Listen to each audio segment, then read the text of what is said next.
You are watching a master at work.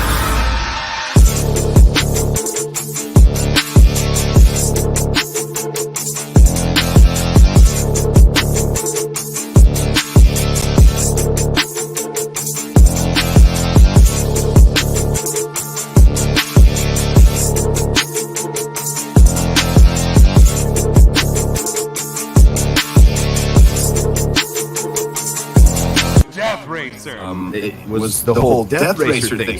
DeathRacer! DeathRacer! DeathRace. These are called DeathRacers. Sam Prentice, the real Sam Prentice. I'll link him here in a minute. I'm building one of these. We are building this on stream. Phil from 3DP UK here, and I'm building the DeathRacer. The DeathRacer's LOL spot. The LOL spot DeathRacer was phenomenal. The colors, they knocked it out. They put a octopus on it and everything. It was super cool to see. Hey, Sam Prentice is here. I just watched the Edge of Tech's Murph video and got to see the DeathRacers. DeathRace. We have Sam Prentice coming. The Sam Prentice. He's going to be hanging out with Tripod and all the community this weekend, and I cannot wait to say hi to him as well. Phenomenal. Good morning, good afternoon, good evening, whatever time you are watching this. This is Sam Prentice Makes Things Happen. I'm Sam Prentice back once again making it happen. I hope you guys can hear me. I've got a new setup in the studio here today, so hopefully I'm coming across loud and clear. If I'm not, of course, please let me know in the comments below. So we're talking DeathRacers today. I kind of figured it was probably high time with 35 days to go until Earth, the East Coast Rep Festival, goes live. And we're going to have to kind of finish off some DeathRacers. And this is something that if you're a builder, if you're a maker, if you're doing these kinds of things, generally you kind of tend to leave stuff to the last minute. And I've just seen Tripod in the chat there. Bring on the death. Yeah, I mean, this was one of the things we had at the Midwest Rep Festival, where we were still working on stuff, even on the Friday, some point on the Saturday as well. We were just making things work and stuff.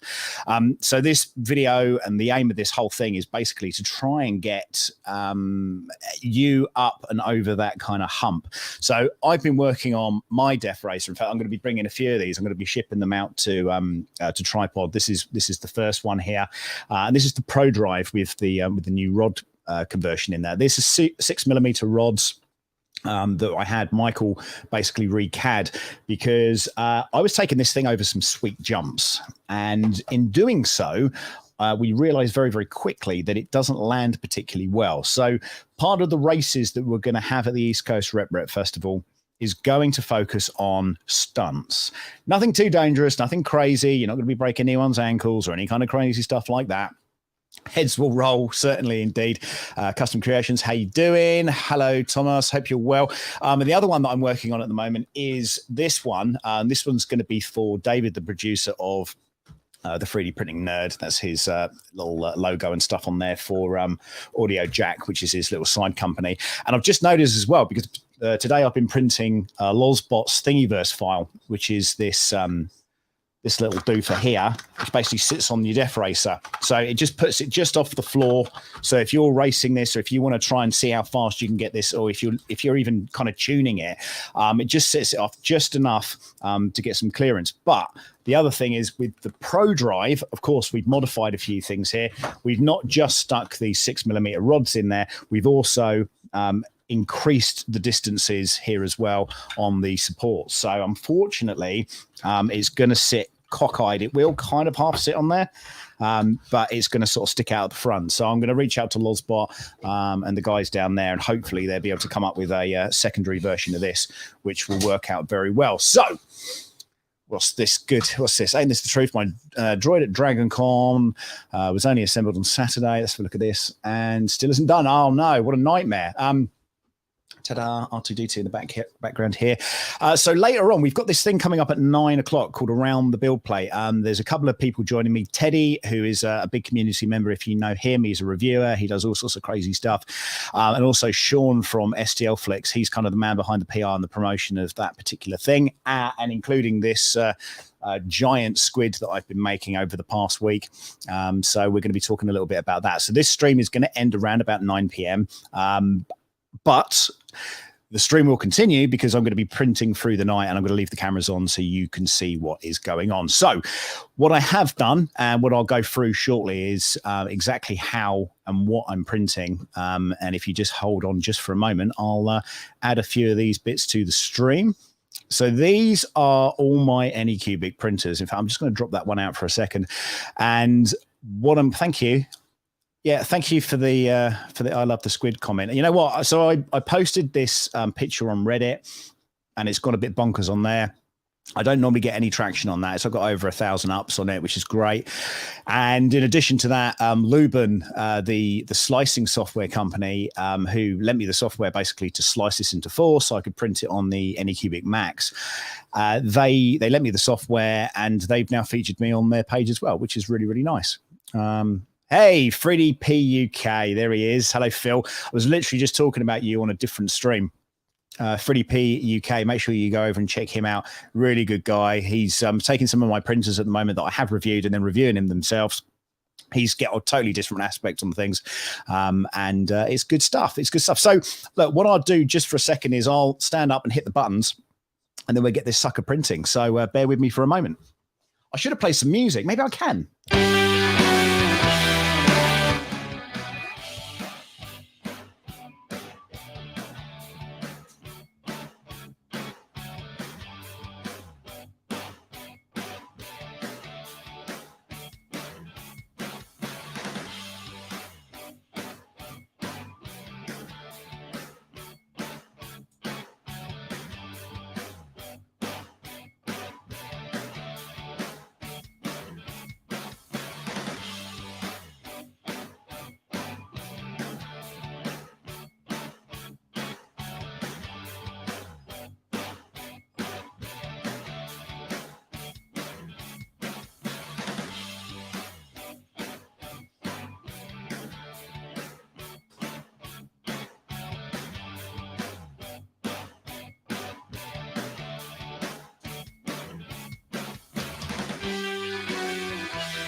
Okay, so we are not off to a particularly good start, especially with that far left Cobra,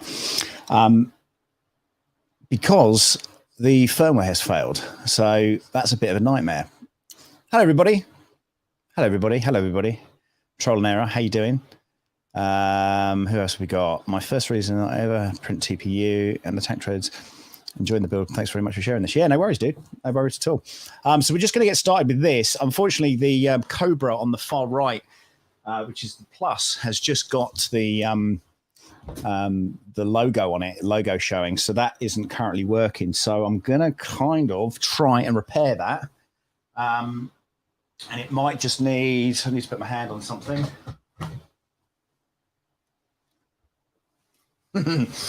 Great, isn't it? I tested everything earlier. Now one thing's not working. It's not the end of the world. But these are all timed, so they're around about 15-hour prints, each one of these. The idea of this is to try and get this done relatively quickly. Let me just whack some 3D lac on there.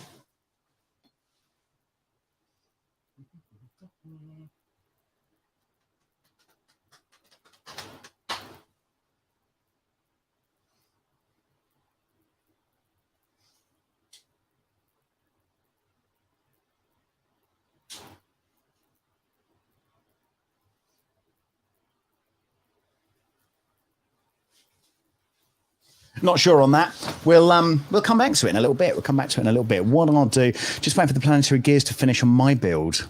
What planetary gears are they then? Planetary gears? Are we talking about the big version, or are we talking about Christian? Let me know what you mean on that one, mate. There's no planetary gears on this one. Thanks on UPM. What's this? For allowing I'll get friends to bang these printers out all at the same time. Hey, John, how you doing? Excellent. So, yes, we're going to just let this kind of start up and kind of take some sort of motion. I'm going to grab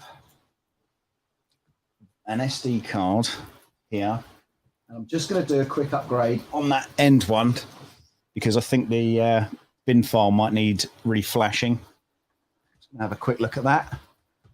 So if you guys, first and foremost, if you guys have got any questions on these DeathRacers, let me know them in the comments and we will start talking about that. I've also got a bunch of different controls here and I'll show you a few of them now. I've got the Fly Sky i6. I've got a standard T6A as well. And somewhere around here,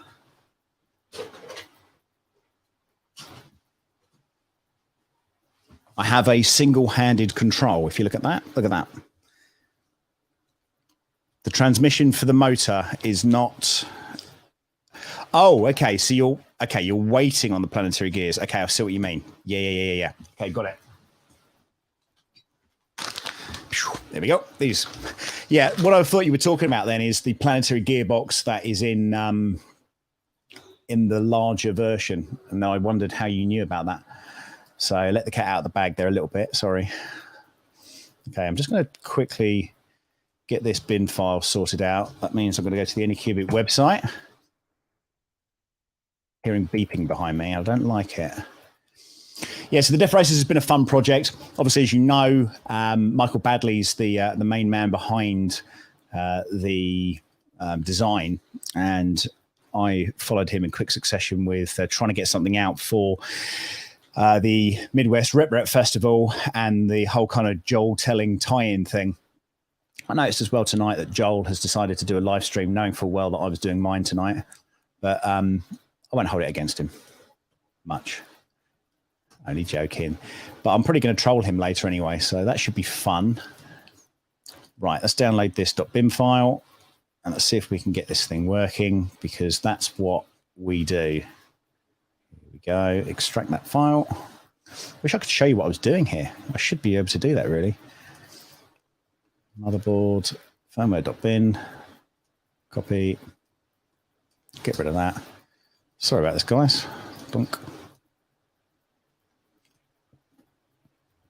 And paste item. Right, let's see if this is going to work.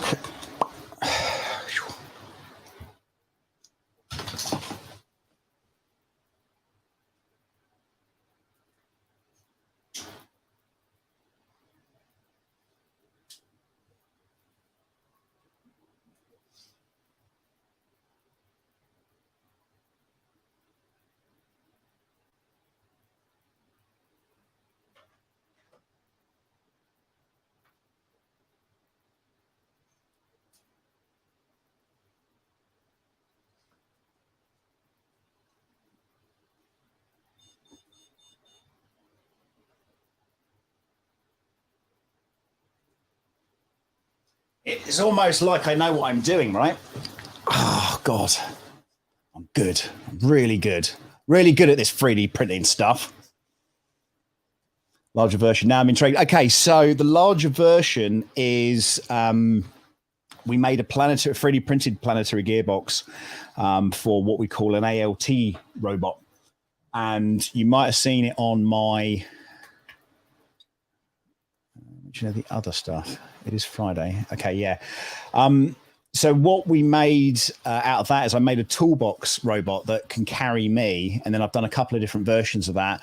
And I think we're going to be filming some stuff with Joel. I'm hoping anyway, at some point, probably next year at TCT. And then on top of that, the idea following on from all this crazy stuff is to then make a full-size DeathRacer style robot as well that you can sit in and you can drive upon.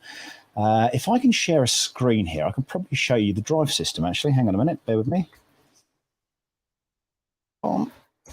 Right, bear with me just for a moment. Yep. Okay, so let's jump on here. Now the AOT and okay, right, yeah. Let me get rid of some of these for a moment. Boom, boom, boom, boom, boom. And let me try and share my screen here.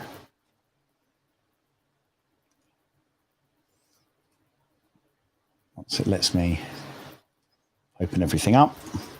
So I've got some new equipment in here today. This wonderful microphone, which hopefully you can hear me correctly through. It wants me to quit and open. I'm not doing that. Get out of it. Right, Chrome tab. And I've also got the Rode microphone over here, which maybe you can hear these things. I'm not sure. Maybe you can. I can't hear anything, so that's always fun. Bear with me. Okay, here it is. Right, so this is, hopefully you can see that. So this is my Instagram. This is the octopus.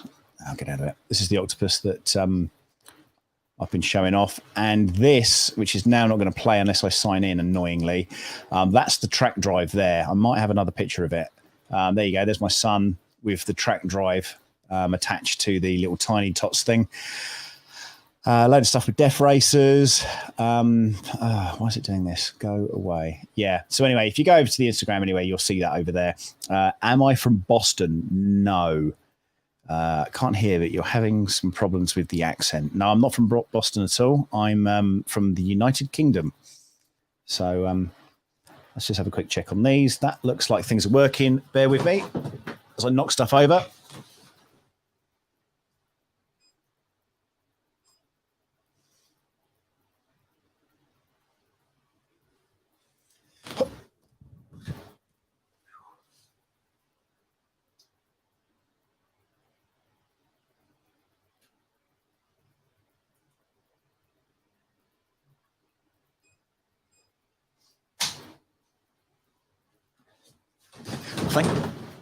Thank God for that.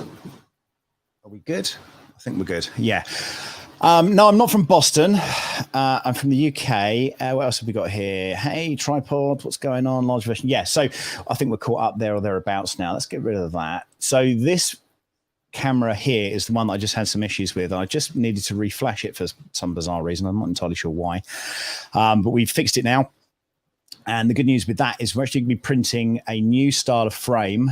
And that frame is going to be... Is it going to share this screen as well? Bear with me for a moment, guys.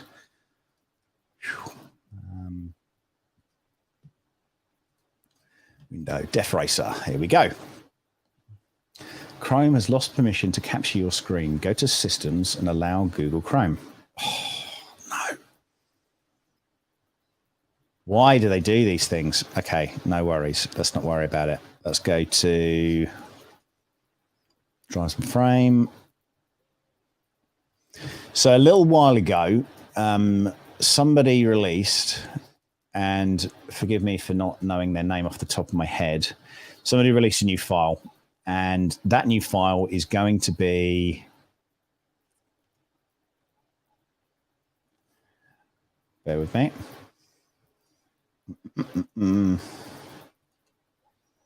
Window, yeah, share.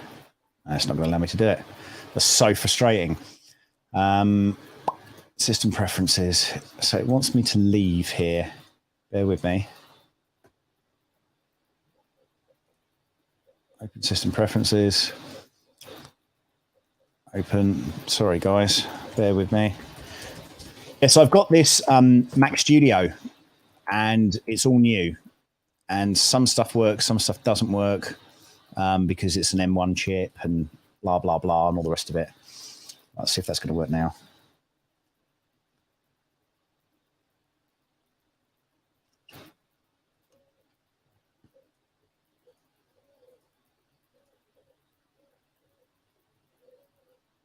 Unlock the screen. Okay. Sorry, chaps. Unlock the screen by selecting lock at the bottom corner. Check Google Chrome. If already checked, uncheck it and recheck it. Okay, let's do that.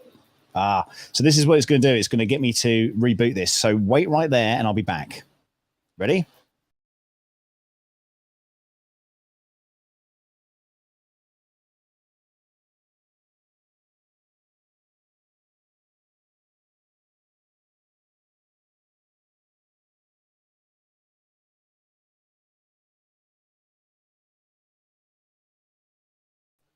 I told you I'll be back. Here I am.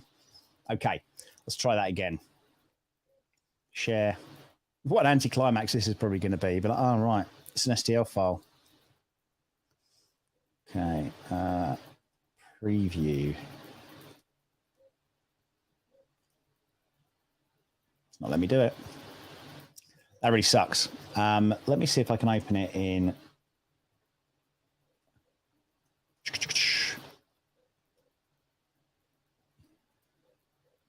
No, it's not letting me. So basically what they allowed it to do, and I'll explain it to you, is the framework here has screws on the bottom of it, so you can actually remove this entire panel. And that's the one we're going to be printing today, which hopefully will start at some point when it feels like it. What else have we got here? Let's have a quick look at what else we're printing. As you can see, the other printers are the camera. If I'm honest, the camera is a little bit squiffy with some of these, but they are all going. Hello, Sir Robert, or Sir Robber 126. So there we go. Okay, so let's have a look and see if we can view the files in Patreon.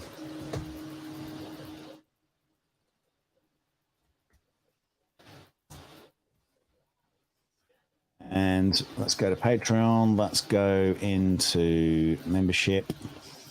And let's go into DeathRacers, and modded two-part frame, which is the one we're talking about.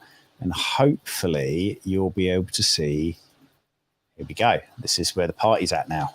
Thank God for that. Oh, you just printed it yesterday. How did it go, Tripod? I think it's a 15-hour print on what I've got sliced up here. So I'm definitely wanting to see how that looks and how that all comes out. Aha, here we go. Right, this is it finally. Oh, it's still saying no. Can you believe it? No. So frustrating. With split bottom, it will not fit all beds without modification. I have, okay. Hello, Jason. Hope you're well. I've got more Pet G for the 4 I need to make. Oh my God, you're that guy. Okay. Will not fit all beds without modification. Yeah. Okay. Well, it fits on the pros here. So lucky me.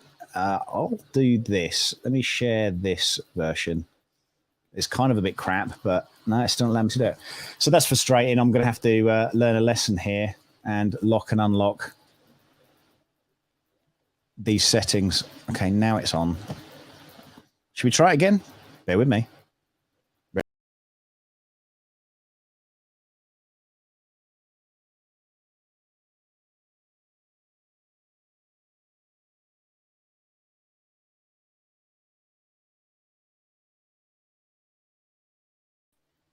Right then, here we go. Let's try it one more time. Then I'm just going to give up.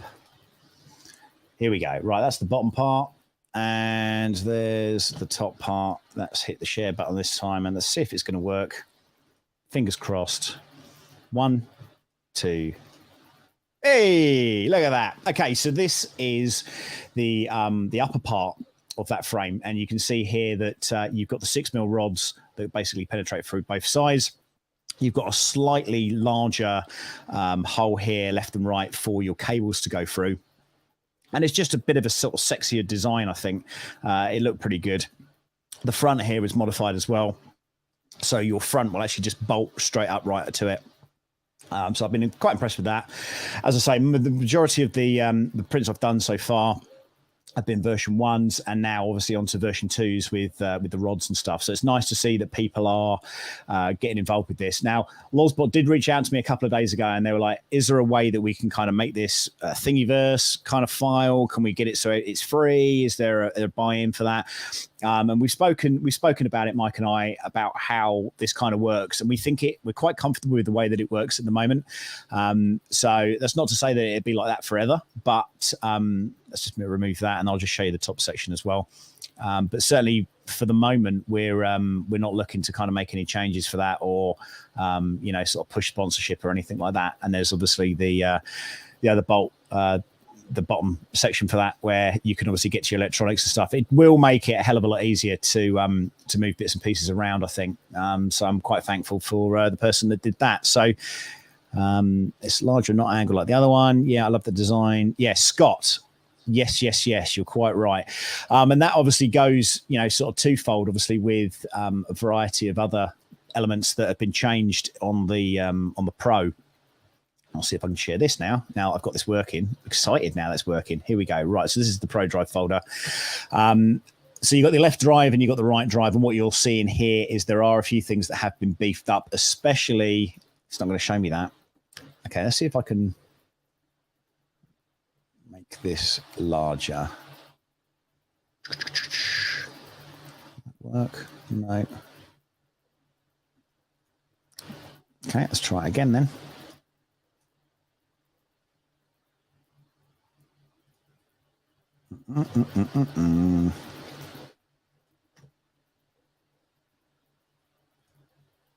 Here we go. Yeah, so this particular file has been beefed up. As you can see here, the gearing on this is certainly built to last. Is it me, or does every nerd love a Funko collection? Yeah, about that. So the Funko collection got out of hand. It extends around to this wall as well. And up onto the other side here. It's it's one of those things, isn't it? It just is a little bit weird.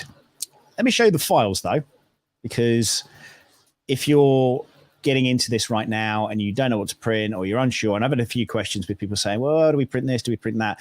So when you download the DeathRacer file, this is basically what you'll get. And you've got your step files in there. So you can have a look and you can move and you can change and modify things if you wish to. So the drives and frame, if you're doing a Pro, basically you just need the plunger and to basically make sure you are picking the right elements for the bike. So that's the back and the plunger, depending on what you want to do there. I wouldn't bother with the drive A and B, but I would bother with the track system. Obviously, you're going to need 60 of those tracks. Hello, Zachary. Hope you're well. And then obviously, if you're printing the Pro drive, this is the Pro elements. Again, if you're printing the frame that I'm printing at the moment, ignore these parts. And then we've got the left drive and we've got the right drive. And, this, if I wish I could make this bigger. Let's see if I can do that. So you can see it. No, maybe it's here.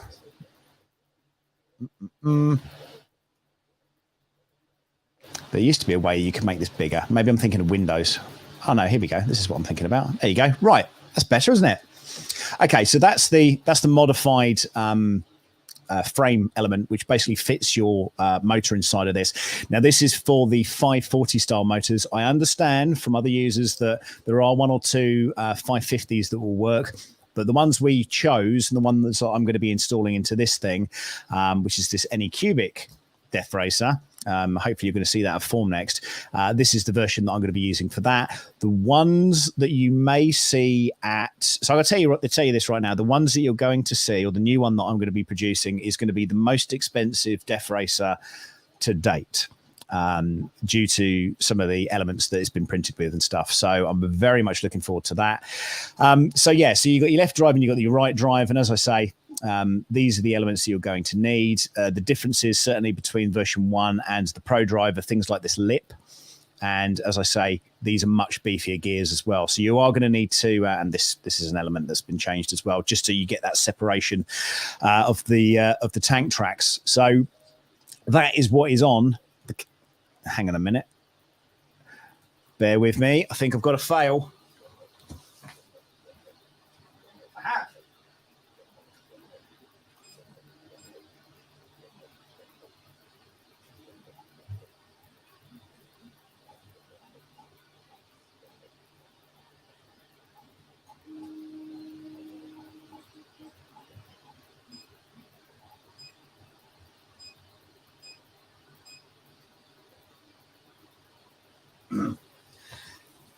So, ladies and gentlemen, let's talk about failing first and foremost, shall we? Let's talk about that. So basically, when your firmware is reflashed, you will need to re-level your bed and you will need to reset up your Z offset. Hey, everyone makes mistakes. That's mine for today. there you go. So we're just going to re-level that bed now, and fingers crossed, everything else is carrying on as per usual. Let me just close this one down, and we'll maybe come back to that in a minute. Let's just have a look at the cameras. That is blurry as hell. Yeah, I know. Oops. Sucks, doesn't it? So this is the one that's not working at the moment, and there is one camera missing, I think. Oh, it's a calamity. It's a calamity. But yeah, this is the one that has failed, unfortunately. But the rest are working very nicely at the moment. So this is a Anycubic filament. It's kind of like this greeny color. Have I got some here? Yeah, I have. Here we go. Let me grab it. Anycubic said, "What color do you want?" I said, "Send me anything, but just don't send me anything silk." So they've sent me this crazy green. Look at that. So we've got this crazy green and purple mix. I don't know how it's going to come out. I don't know how it's going to look. And that again is the Lozbot print from earlier. What have we got here? It goes to 250 powder coat PIE sheet this week. Setting up the oh, that sucks, dude. That really sucks. Yeah, there's nothing worse, is there? So this is just going to do another level. I haven't lost anything here. All I've done is I've re-flashed the firmware because it wasn't working for whatever reason. And yeah, it should be fun. It should be fun. So we are going to be putting the Pro drives into this, and I will pick those up now so you can see what they are.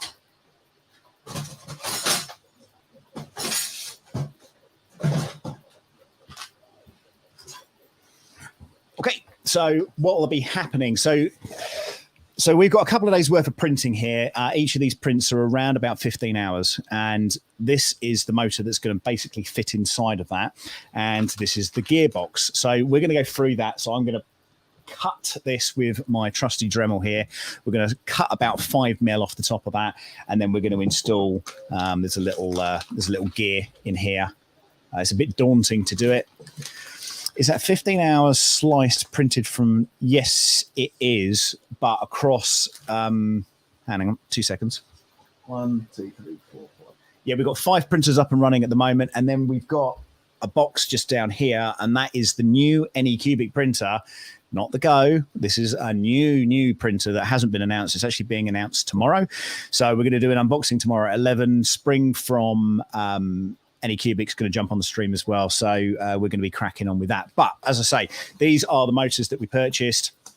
In fact, this is not the motor that I purchased. That's just an empty box with another box in it. These are the alternative solution ones that I picked up on AliExpress, if you saw any of that. And they are basically the same. There you go. Crawler motors. And again, we'll be cutting these off and whacking those back on it. They are like for like the same motor.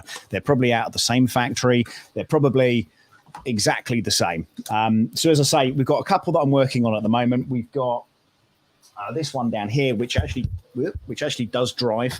This has all kind of been set up. All the bits and pieces are inside of it. The gearbox and the motor are basically been installed. And it's all good to go. So it's just an add a battery and away we go. As I said before, we've got a number of these different controllers that, hey, Martin, how you doing, matey? Number of these controllers that we're going to try out. And I don't know what it's limiting successes with some of these things because certainly in David's one, we're using the Citron, which is the first version. And this has tank control built into it. So the mixing and stuff actually works and happens inside of that particular thing. So maybe like a control like this would work really well for that. So you go forward and backwards, left and right. And maybe the, the boom swing or something like that might come off one of these other buttons. You might be able to switch on and off lights or whatever. So, yeah, awesome. Thanks, Martin. I appreciate that, dude. I appreciate that. So, that's that. So that's DeathRacers. Let me just check out this bed and see where we're up to with it. Bear with me. That's looking like it's done nothing so far. Let's go and see what's happening with it. Bear with me.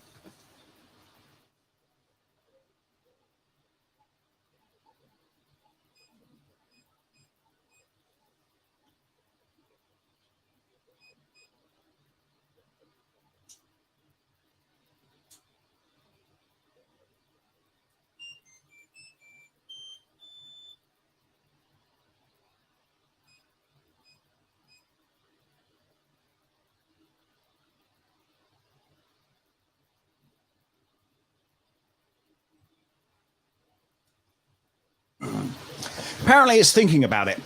So let's see if it warms up and works. Incidentally, 3DP UK actually had this printer last and he reviewed it. So I'm going to blame him for anything that's gone wrong with it today. Only joking. Only joking. It's all good. Yeah. So I thought these were quite a good alternative anyway. These little brushed motors. The guys from the East Coast Rep Festival are taking this very, very seriously, and they've given us an amazing amount of space actually with a viewing platform, and it's 100 foot by 30 foot. We've got about an hour each day basically to do these 5 games. We've got to capture the flag. We've got a non-contact death race. We've got a proper death race, and a bunch of other stuff that we've been working on over the last couple of weeks. Of course, Polymaker have been fabulous as always on the support of what we're trying to do here in the channel and all that kind of stuff. But and only because Joel Telling is going to go live soon with his Terminator printer. This is the Sunlu Terminator printer, and maybe we'll touch on Matt. There was a guy called Matt earlier that was talking about the Whizmaker tripod. You all know about the Whizmaker, right? He is live, is he? We should troll him.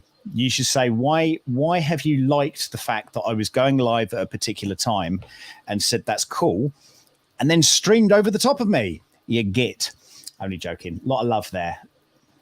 A lot of love. Yeah. So for the 540 mountain, Hassan, do we just print the 2? Is there a difference between the right and left? Yes, they're mirrored. That's it in a nutshell. So, and the reason they're mirrored is because of the cable ties. So that's that. Let me find out what's going on with this printer.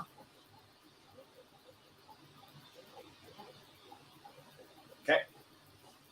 We're still waiting on a preheat. Zach, if he's live, you should definitely put something on. Yeah, you were going to stream at 8:30, weren't you? Sorry, dude. Should we go and troll him? Do you reckon I can share the screen? Let's have a look. Oh my god! And Nero 3D is streaming as well. I'm glad he's not doing his DeathRacer build. That could have been awkward. Right, let's have a look. Let's see if we can do something here. This will be fun. Share screen, Chrome tab.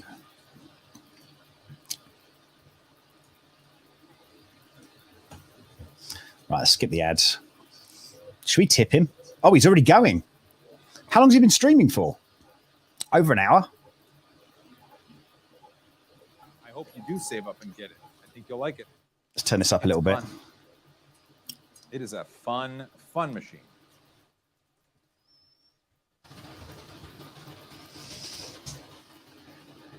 Should we tip him some money? It's halfway done with the print, it says. This is fun. This is a lot of fun.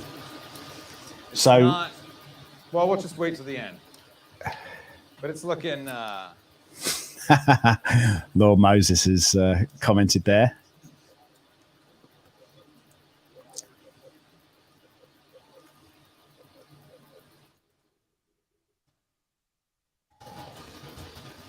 Christoph Fishman Weaver waiting on an X1 until all the bugs are ironed out. This is funny. As a software developer, I can tell you, you're never 100%. Shall I send him like a really naff super chat, for the Bamboo, like a penny or something? What bugs does it have currently that you're waiting? Let's go. Let's do. Fixed? Is it going to log me in? Oh no. I'm really curious to know because I haven't run into any showstopper bugs with my unit yet, and so I'd be curious. Shall I give him a pound? And, what fixes you're waiting for? The real Sam Prentice. What's going on, Sam? Yeah, here we go. See, this is to Earth, right, Sam? This is what it's all about. Hang on. How do I get back to the chat? Zachary 3D Prints. What's going on? Hey, Sir Robert's in the house. The back cable looks like it's flexing quite a bit. Can't spell. It's not. Nothing's flexing more than it should. Right then, let's whack this Everything on. looks to be if it's flexing, Super chat. it's Let's looking make to it be worth. Let's make it worth flexing £5 British pounds. Here we go. Zombie Hedgehog. Hey, what's going on? This is good fun. I'm enjoying this. This is my stream of trolling. I got 26 people watching to his 315 or whatever it is. Here we go. Right, we super chatted him now. Let's see what happens. Let's see what he says. Over this chat. You guys are going crazy. I love it. Great angle to the printer. Thank you very much. Wait for it. Printed Vision. Hey, what's going on? That's right. Pez Liz is in here. Liz is good. Ken saying, I am watching Nero talking about Sam watching. Nero's good people. I heart that dude. I wish he was closer so we could do more stuff together. He's got a room of 3D printers that he needs to get rid of too. Maybe I fly up to Canada and we do a big giveaway in Canada. That'd be fun. I didn't send at the same time. It doesn't matter. Apprentice, £5. £5. Thank you, Sam. Hi, £5. I'm not giving him any more than £5. In fact, there's to expect an AMS with more color slots holders. There is something right here that I've got to tell you about. Right, each AMS unit can hold 4 materials or 4 colors. The DeathRacer that Joel has. What's coming is like a multiplexer. So I paid for everything. You can have 4 different. And now I'm giving him money. What is going on? Machine, which means you'll have access to 16 different colors. Absolutely shocking, isn't it? That's their goal. Okay, so I think we are. I'm going to leave this on for a second. Maker Deck is also live. Maker Deck is always live. Maker Deck is always live. Zachary 3D Prints with a $5. It's a high five. There it is. Thanks, brother. I appreciate it. Canada welcomes you. Daryl Watts, what is Nero YouTube site? I don't know off the top of my head. Look up Nero. I am live. I am live on Maker Deck. Nero space Voron. I am live on Maker Deck. That is a lie. That is a lie. This is fun. I feel liberated doing this. Actually, it's kind of fun. Let's put some stuff in there. You're looking good, Joel. You've been working out. Never live on Maker Deck.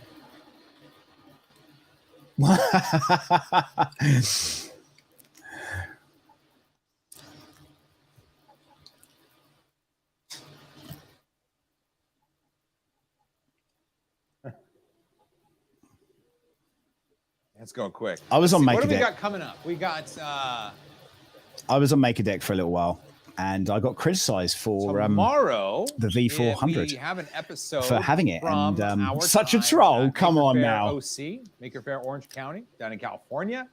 Went there. He's running out of things to say. I think this is. That was a bunch of fun. That was a lot of fun. I've got the intel with that. He is going to fall next. I saw so many crazy cool things that people were making, and I can't wait for you to see it. 2 seconds. So we filmed just a bunch with the camera, like getting B-roll of everything, so I could bring it to you.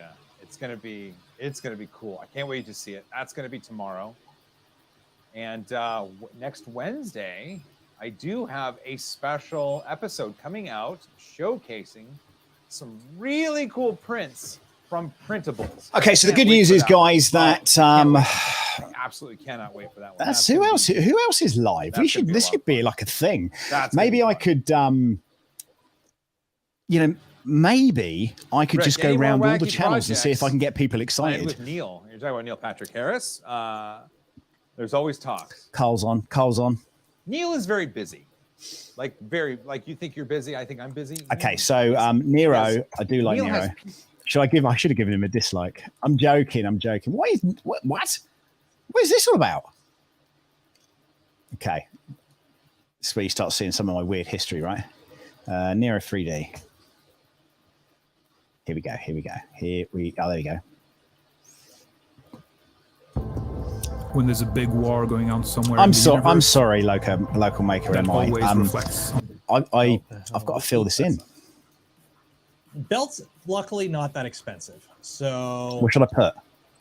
Like it's if you got to buy more belt, you got the T3 delivered today, Carl. 6 meters of the stuff. How or is 10 it? meters They even, reckon. and just put it aside. No, Tripod. He's and not bringing eventually you'll build a DeathRacer printer, you'll need to it. to. That's kind He's of got my thinking when scared. it comes This to is belts. part of the problem. Because I'm like, you know what? He's I'm got gonna use it scared. eventually. I might as well use it now, or I might as well buy it. And it's worrying. It's worrying when somebody falls off their Where's all the platform like clicky that. stuff? I saw all the clicky I'm stuff. joking, of There's course. one. I got a lot of love for Joel, as you know.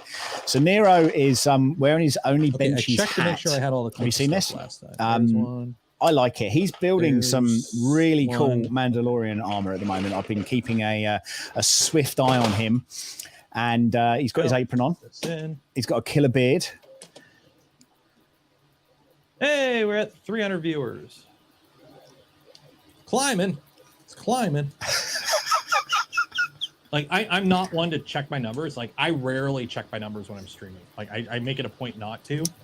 But He I just can checked tell his Joel's numbers. streaming right now.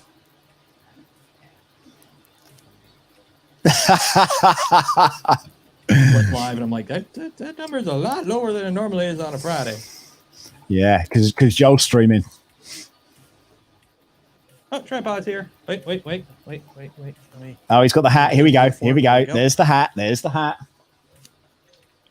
Sam, shoot. Damn it, Sam, your mug's upstairs in the dishwasher. Yeah, this is my mug's upstairs in the dishwasher. This is sacrilegious. Where's my tripod's garage bloody hat? Is Clicky better than Probe?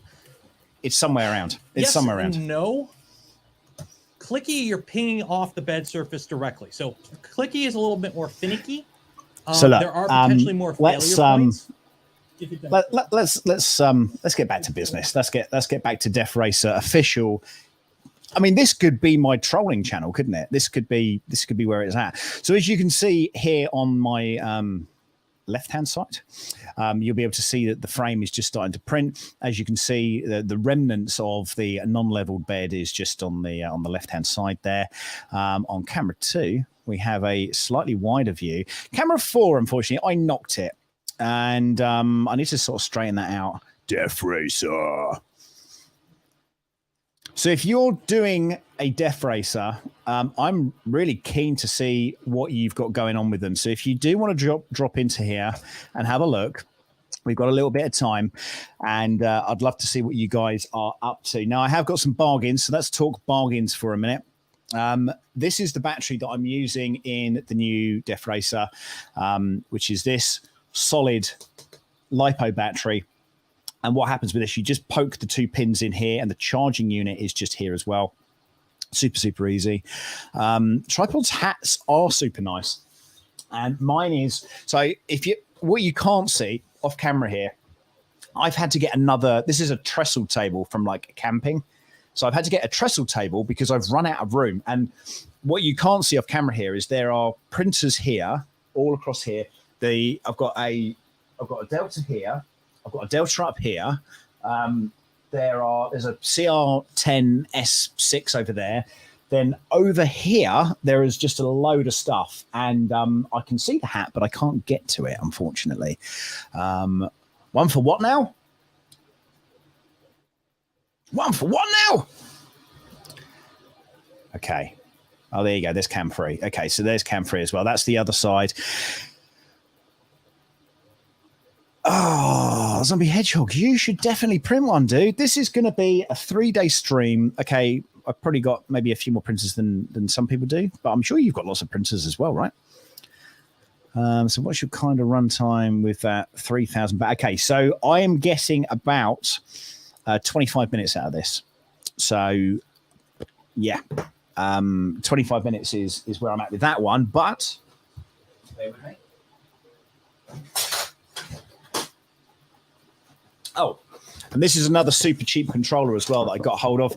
This is another one. It's called a Hot RC, and it's got switches on it as well, so you can get your V trim and everything sort of tuned in. So I'm going to give this one a go as well. I totally forgot about that. I just found it in the box. And this is another version of that, which is the single hand controller, which we're going to also have a look at. Now, battery-wise, I do have some new ones that I bought. I've got to tell you, categorically, it is an absolute mess in here at the moment, and I've tidied up. That is that a mic R2 in the background. It is not a mic R2 in the background. That is my metal R2D2 that is was used for various things. Yeah, that's about as much as I can say about that. So yeah, there you go.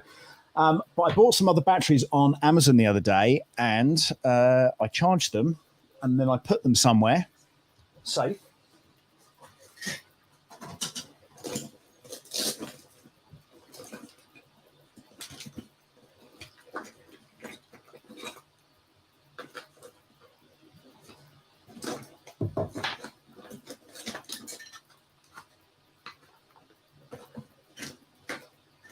So safe, in fact, that I don't know where they are, but they were an absolute bargain. Where did I put those?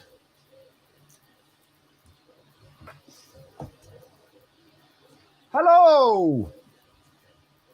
No, I don't know where I put them, but I've definitely put them somewhere, and I'll lose my head before 25 minutes. Yeah, I think most people will, actually. I think it's quite funny when I've been talking to the promoters of the event and saying, look, this is all good. Yeah, I've got a fire bag. I travel with that. So I've been saying to the promoters, they were like, look, are people going to break their ankles? Is this going to be like, carnage? What's the situation? And of course, they haven't seen it. Now, if you saw the East Coast Rip Rep Festival race, it was carnage for about 15 to 20 seconds before everything kind of went mad. And that was kind of the end of it after that point. In fact, as soon as Joel joined the race, that was start, middle, and end for him, certainly. And Tripod was the victorious winner of that particular race. And annoyingly, he didn't really win anything. But this time around, of course, Polymaker are sponsoring this event, and they have been super, super generous. Not only are they giving away all the filament that you're going to need to build a DeathRacer, yeah, they're also going to be giving away $1,500 worth of 3D printers and 50 spools of filament, which is absolutely amazing. And so you kind of could win your money back, or you could swing it that way to your partner and say, wait a minute, hanging on by the seat of his pants. What's that? The DeathRacer. Yeah. I tend to glue the feet on. There's a ton of different ways you could do it, I suppose, but the magnet thing just didn't really work for me. I didn't like traveling with a magnet either. So yeah, it's like, Carl, honestly, it's mad. Polymaker, they reached out and they said, hey, what about if we did this? What about if we did that? Now, obviously, the other thing you've got to consider is you get to pick your printer. So of the value of £500, or $500 rather, should I say. That's the correct term of it. So $500 worth of printers. And, we could have bunched it together, and I kind of figured it was fairer to do it this way. And also, in addition to that, Focus are also giving away one of their smart printers as well for one of the races. I think it's the main Death race, which I think is on the Saturday.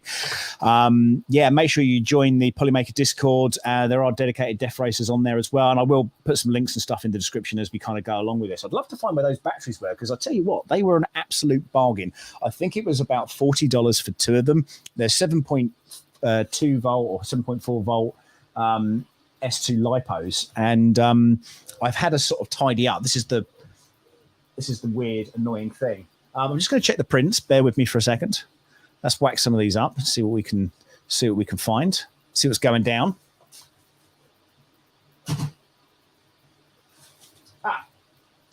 Here they are. I'll show you these in just a second.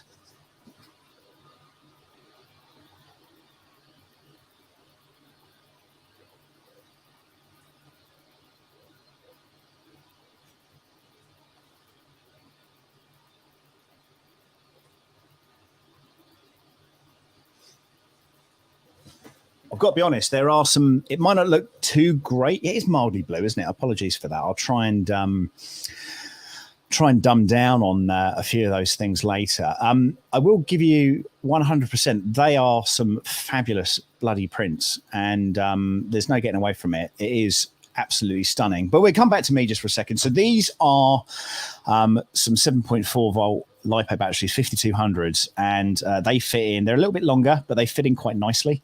And I believe they were about $40. There was like a special, came in a pack of two. So two for the price of what I was paying one for. Okay, that's your difference there. Just so you know. Same width. But yeah, as I say, we're building quite a few of these. People have been asking for them. As you might have already assumed, this one is for Anycubic. Anycubic have sent me their new Cobra printer, which isn't the Go. It's a new one, which is being released apparently tomorrow. I've got some new stubby lipos. Ooh. Yeah, I mean, there are some bargains to be had out there, guys. Honestly, keep looking. Amazon is a really, really good choice for that. The gift that keeps on giving. What's all this about? The gift that keeps on giving? What did I miss? So this is part of the problem with this platform is that you don't get to see everything that's going on all the time. And that's kind of frustrating. Part of the problem with this platform. Let's quieten that down for a second. Sorry, guys. I don't know what I missed there. So there you go. Do I get a retroactive? Okay. Do you get a retroactive prize for Mirth? What would you like? What would you like, Tripod?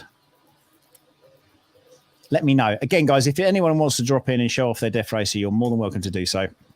I'm not going to beg cap in hand like some. If you want to come on, you can come on. If you don't, but I'm just going to keep on talking because I'm quite happy with that kind of stuff. And I think a little bit of appreciation for me.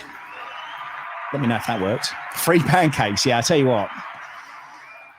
Tripod, you got some pancakes, dude. That's what you're getting. You're going to get some beautiful, fluffy pancakes. I might go French toast next time I'm over there, actually, though. We'll wait and see. We'll wait and see. Zach, honestly, man, you've got to get involved with this. This Form Next, they are doing a race. It's kind of up and down at the moment with what's going on, but there was some plans for a possible race with some manufacturers. Oh, and I tell you what, hey, 3DP UK, thank you so much, sir. That's beautiful 5 squid there. It doesn't always show up. Yeah, Form Next. Yeah, so Form Next, E3D are getting theirs ready for Form Next, and I'm going to let the cat out of the bag right now. LDO, the people that make. Thank you, dude. That's beautiful. Thank you so much. The people that make the awesome stepper motors and the orbiter and a bunch of other stuff, and of course now they're building Voron extruder parts and stuff, and they're supplying those. They are making a DeathRacer, and I got a message today saying, hey, how do I put my name forward and all the rest of it? And I was like, oh, that is insanity. So, hey, Michael, how you doing? Michael is also building a DeathRacer. I know he's definitely got the files. Would love to talk about some rules and modification chassis design. Now, this is an interesting talking point because I'm keen to muster up here. There are no real rules. Okay, so the rules of the race will kind of be determined and announced on the day. So for instance, if it's a non-contact, so it's literally just RC racing, right? So one of them is that, because you might find some people are going to be like, I don't know, you might find some people are like super, super precious about what they've built and they don't want to go home. It's a bit like, they call it in the UK, run what you brung. So if you take your car to a track, you kind of want to drive it home at the end of the day, right? So that is probably one of the things that we're kind of focusing on, and of course, if somebody's printed something awesome and they want to keep it, in a pristine condition, then they're quite welcome to, and then almost be like a show and shine kind of situation. So there's one called sort of best stunts or cunning stunts, as I was going to be calling it, and that is based around. Let me find out exactly. Hang on, someone's just texted me. That was weird. Let me just find out exactly what I put down on my messages to Nick from Polymaker, and I'll tell you exactly what the races are going to be, and I'll tell you what sort of some of the rules are going to be around that as well. Oh yeah, that's cool. I don't know if I've posted the track pictures yet of what they've got for us yet, but okay. So as I say, the prizes are 500 for the first 3 prizes. It's $500 printer and 10 spools. That's prize 1, 2, and 3. So prizes are for the winners of each race. So that means that there are 5 races in total. And I can't show you some of this text, otherwise it'll be off with my head. It's not there. Yeah. I apologize. It's not there. So when I used to race RC, there's stock and modified. Yeah, I mean, to be honest, it is no whole bars. It is just that. You know, run what you got. I don't care if it's fast. I don't care if it's slow. Ultimately, you know, the size constraints are going to be one thing. If you turn up with something that's spitting flames and jumping about and, I don't know, it has some sort of contraption on it to basically smash the crap out of your thing, then there's probably going to be a problem with that. And that very much boils down to the key differences between Mirth and Earth, because the Earth event is actually being held at a university, and that... See, this is an interesting one. So no brushless. Yeah, you can do brushless if you want to. I've got no issues with that. That, you know, to be honest, we're getting pretty good RPM out of the ones we've got. And again, you're going to need that torque because you're going to have problems with turning that track. So people are saying, I've seen people in the comments saying, hey, you know, I'm going to get a 21T, but the faster that goes, even with a 5-to-1 ratio gearbox, you're still okay. It's going to be fast, but is it going to have the torque that's required? And you'll find also that these things will get hotter. So you have a moral dilemma of do you want to go quick but run the risk of burning out your motor, or would you rather? I mean, to be honest, 4,000 RPM there or thereabouts is probably something like 3,002 RPM once you've got the tracks and everything on side of that. At that particular point in time, you're going to have trouble probably not getting wheel spin. So then you've got the dilemma around, okay, do I get a softer TPU? Do I print them in a certain way that gives you more traction? Do you put 3D lack on the bottom of it? Do you put Pritt stick on it? And again, your surroundings are going to determine that completely. You know, we've done... in the UK, we've got these little racing droids, and they've got plastic tracks on them, and that is like a shiny ABS style plastic. And the problem with those is that they just wheel spin everywhere. So it doesn't matter what you put down, it's just going to wheel spin, even on carpet, all that kind of stuff. Whereas with these, with the TPU, you've got that. You're completely right. Crash Max. Yeah, the 11s are certainly recommended. That is the ones that I'm using in this. But, you know, prove me wrong, guys. I'm not precious about this at all. If you guys want to put something crazy in there, a bloody jet engine, anything you like, I personally don't care. But the venues are going to care. The venues will care. Categorically will care. So, in regards to when I went to Mirth for the first time, obviously a few months ago with John, Tripod's Garage, or garage, as we say in the UK, I was surprised that they didn't want any risk assessments or method statements or anything like that, any of that kind of crazy stuff, or to be signed out of whatever. In fact, I don't even know if, so 21 turn will be hotter because the 21 turn rotation is greater. Yeah. What TPU is recommended? Of course, it's going to be Polymaker Fast Flow TPU 95 or 90, depending on what you want to go with. You can use whatever you like, though. I'm not, here's the funny thing, if you're going to that event, Polymaker are giving you the principles for free. That's like, I don't know, what's it, $40 per spool at least. And you have some left over, etc. So you use 90. Okay, yeah, cool. So it's slightly softer. And again, different infills. Are you printing in one layer, two layers? How are you printing these things? And we've done this. Mirth was very laid back, and I was surprised that somebody didn't say anything about things. But for Earth, they are very much security conscious. They have been a little bit concerned about some of the situations, and I've had to write a method statement. I've had to write a non-disclosure agreement, and there's a variety of things about people being sued and all that kind of stuff that people are going to have to sign before they actually get into the race themselves. I'm not going to bother anybody with that until the day. But needless to say, I am in talks and have been in talks solidly with the East Coast Rep Festival regarding all this. And I think it was a bit of a surprise to them. And they're like quite proud that this event's been chosen to kind of host this this kind of race. And of course, we're looking at 20 to 30 of these death racers that are going to be there, you know, over that weekend, which is, you know, just insane when you think about it. It really is just mad. I've just got to check in because in 25 minutes, I have got another stream coming on. It's going to be on the same thing. I've just got to make sure that, no, that's cool. They haven't messaged, so that's fine. Yeah. So what I've read up on it, 21 is 20K RPM and T11 is 30K. No. The 11T is 19,200 from memory. So it could be the other way. I mean, the way that I read it was the 11T was dialed down. I could be wrong. John Tripod might be able to tell us a little bit more about that. I'm just going to check in on these prints because that's what this is really. Look at that. Look at that green underneath these fluorescent lights.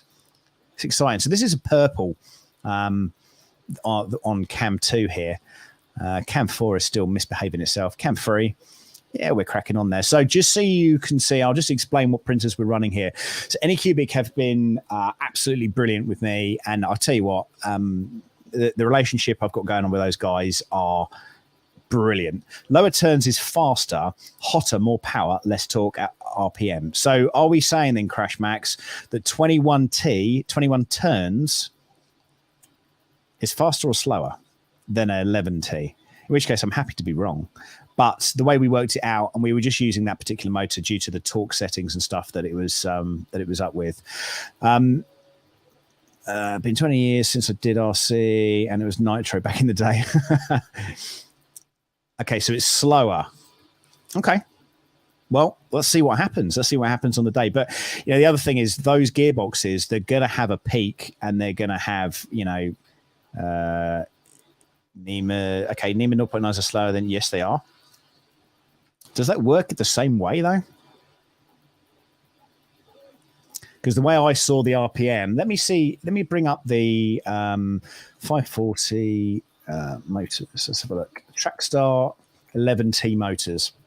Let me see if we can get it up on Hobby King now, and I'll share that screen as well. Bear with me. Let me just get rid of these cameras. And that. Okay, bear with me for a second. Let me just share this.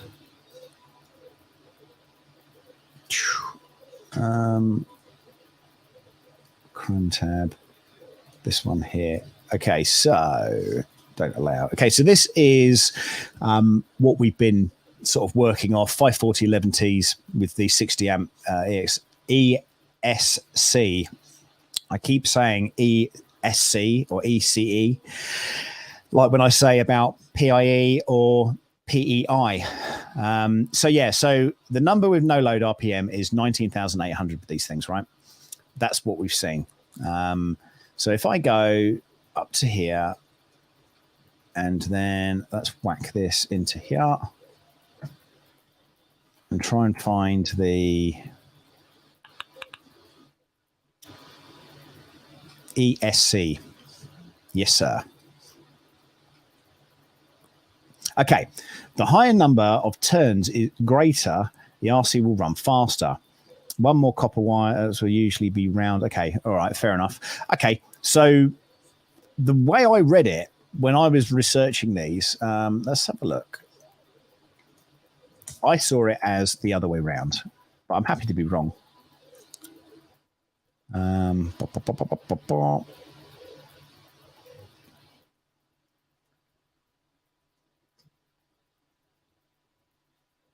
This is typical. I'm not going to be able to find it now. In fact, let's have a look at these ones on AliExpress.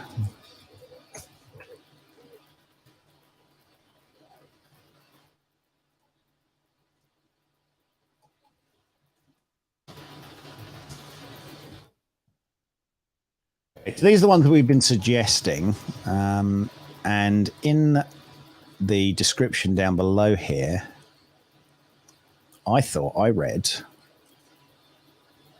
bear with me.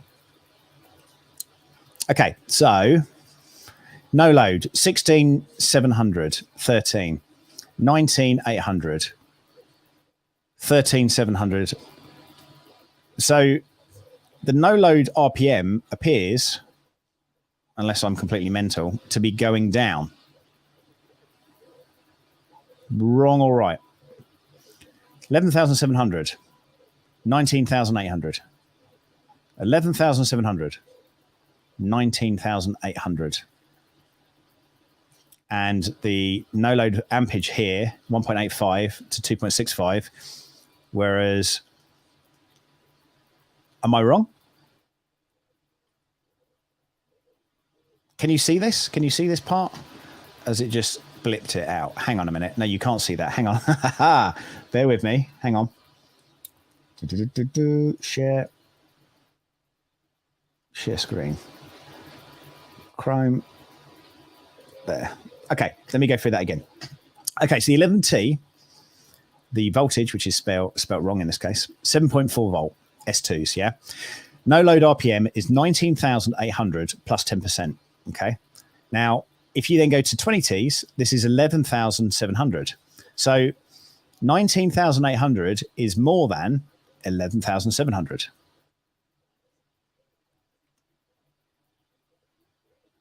So am I wrong? Hey, Jerry, how you doing, mate? We're just arguing. No, we're not arguing at all. That was my understanding, which is why I've said it. So for going off this database here, 11,700 for 20 Ts, okay, versus 19,800 versus 11,700, if I can spit that word out. Let me know what you think about that. Again, I'm happy to be wrong. So yes, the 20T will run cooler and slower. As you increase the turns, it lowers the RPM. Got it. Okay. Well, there you go. Every day, my friends, is a learning day. So that's what we've been working on anyway. So the 11Ts are the ones that I've certainly been playing around with and I'm most happy with. And I've got no heat off of these things either. So that's been pretty good. So if you just joined the stream, as Jerry, you just might have. Hello, hope you're well. We're doing DeathRacers for the next 15 minutes before we start around the build plate, which is hey, that's fallen over, which is another chat that we're going to be doing with Sean from STL Flicks and Teddy from YouTube, because why not? We're going to be talking about this octopus. We're going to talk about Clipper. We've got a couple of resin printers to have a look at as well, and there are a lot of really cool things coming out in the 3D printing world at the moment, and not only things like in fact, I'll touch on it very quickly. I'll give you an example. So Michael, if you're still here, so this is Michael sent me this. This is called Fishy Filament. Okay, I'm doing a review with it at the moment on the Lulzbot Sidekick 747. Now, some of these, like this one, is printed from Fishy Filament, and Fishy Filament is a nylon PA6 which has been recycled from Cornish fishing nets. So this had been in the sea. This has been used to catch fish, probably for a while, a couple of years, a year. I don't know what. I have to find some information out on that. And this is nylon that they've respun and they've dried and put into a filament. So this is pure recycling here, because traditionally what I'm led to believe is the fishermen would have cut the nets away when they were old and bad, and that would have been left in the sea. So there's now a commodity value. And if you don't already know, I run a recycling business here in the UK. So anything to do with recycling does kind of buzz my interest a little bit. And this thing certainly did. And I saw this at Mirth maybe a year and a bit ago. That wasn't Mirth, sorry. It was TCT 360, the one before last, where I met Mike. And okay, you're going to have a specific, hot end to print this, and it has to get up to, I think, 280. I think it was. There's a sweet spot. Hey, Loyal, how you doing, dude? There's a sweet spot around about 280 degrees on that, and I think the bed has to be around 70 or 80 as well. Yeah, so this is really cool. So I've used that. So get this. So Lozbot, as you know, okay, their mascot is the octopus. So to tie everything in, I've used PA6 fishy filament from shipping cargo nets to print some of these tentacles. I've used the Anycubic Cobra Max and Luben to basically print this ruddy, great big thing. And it is big. I'll just give you an example of just how big he is. So there you go.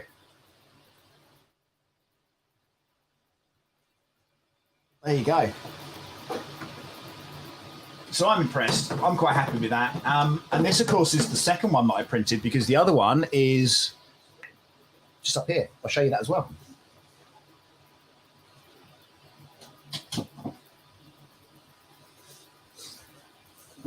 So this is the first one that I printed, which is pretty much the same, and I did the same colors and things like that. I'll pop him down here. I'll pop him on top of this. Look, there you go. So that was fun. That was Loyal. What a squid!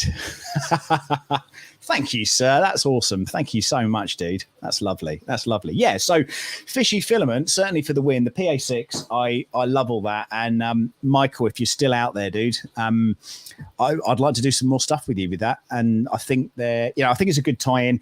Like I say, Lozbot's octopus. And can you explain how that was printed? What would you like for me to explain? How it was printed? So, how it was painted? Okay. Yes, it is painted. Yes. Oh, yeah. Smash that like button, baby. That's what we like.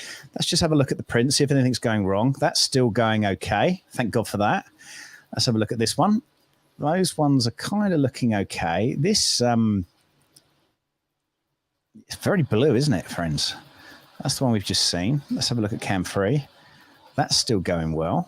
Look at that little bit of filament slopping down there like an ex-girlfriend. Yeah, so painted. Yeah, so we'll demonstrate on this, shall we?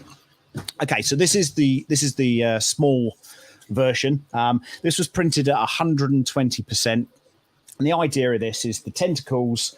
It's supposed to be a wall-mounted thing. So in the back of them, you've got these little holes. And the idea of that is it's supposed to be mounted on something, a wall or a ceiling or whatever. And I then decided, wouldn't it be fun if I scaled it up by 310%? I haven't lost review rights for futures. No, it wasn't the Viper, dude. It was the Plus. Sorry, bit of banter between 3DP UK and me. That's all good. It's all good. I've reflashed it. It's printing. It's fine. So what I've done is this is my first ever print and paint that I've done with an airbrush. So I've never used an airbrush before. Never touched anything like that. I weathered my R2D2, which is here. But other than that, I've done nothing with paint, absolutely nothing with paint. So the way that I've worked this is graffiti paint, number one, and then I've then airbrushed over the top. So there are a couple of base layers. If you check out my Instagram, /The Real Sam Prentice, no imitations with The Real Sam Prentice. I'm the real one. I'm the only one. Don't be fooled. So the process is I've got a thing called a spray putty, and I've been using that for 3D printing for years. I try to keep it as a bit of a secret, and Michael Badley let it out the bag, and now everybody, every man, woman, and child and their dog is now trying to get a hold of this spray putty. Now the spray putty just goes over the top, and what it does is it just removes the layer lines just slightly. The process that I use on this is I spray it on wet, and I don't allow it to dry. Then I put the undercoat. Please stand up. Do you not think I've got trousers on or something? Yeah, so rattle can paint. Yeah, so graffiti paint. So I put the first layer on, which is this kind of bluey green color, which incidentally was a tie-in because I also wanted the fishy filament color to, as you can see here, to resonate through it all, because that's how it rolls. So, rattle can, yeah, graffiti paint, yeah, sorry. So this is used traditionally for graffiti. Then all I then did is basically just laid it up, just got the colors right where I wanted it to, and then we airbrushed over the top of it about 2 or 3 days later. And then on top of that, there's, are you guys familiar with 3D lac, the bed edition stuff? So I've used 3D lac on anything that's shiny here. That is basically hairspray. And that's how it's come out. So there's a few people saying, hey, you've messed around with the colors and you've changed your settings and you've done this and you've done that. Nope. I've just painted it. That's it. And we've got the big daddy one and we've got the small one. Now, the big one is going to go up here. So we're going to have that there, and then we're going to have the tentacles coming down. So, there. Yeah. So that'll be kind of a fixture up here eventually.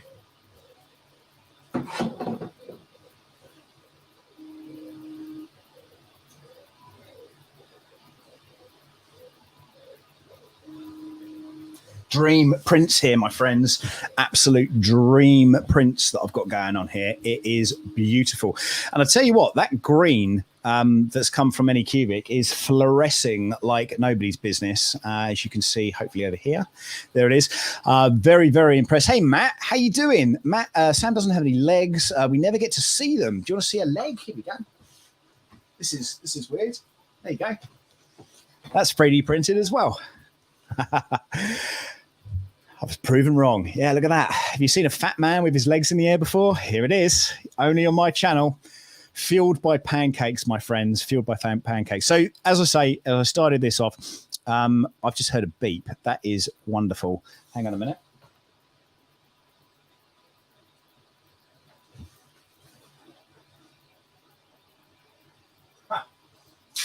You've heard a beep because we've got our first finish. Here it is. This is the Anycubic Viper. Look at that, straight off the bed. You can't really see what this is, but just so you're aware, this is part of the steering column, and these little parts here are the rods for the arms to move backwards and forwards. And then on this part here, you've then got the steering elements as well. Give me 2 seconds. Fueled by pancakes.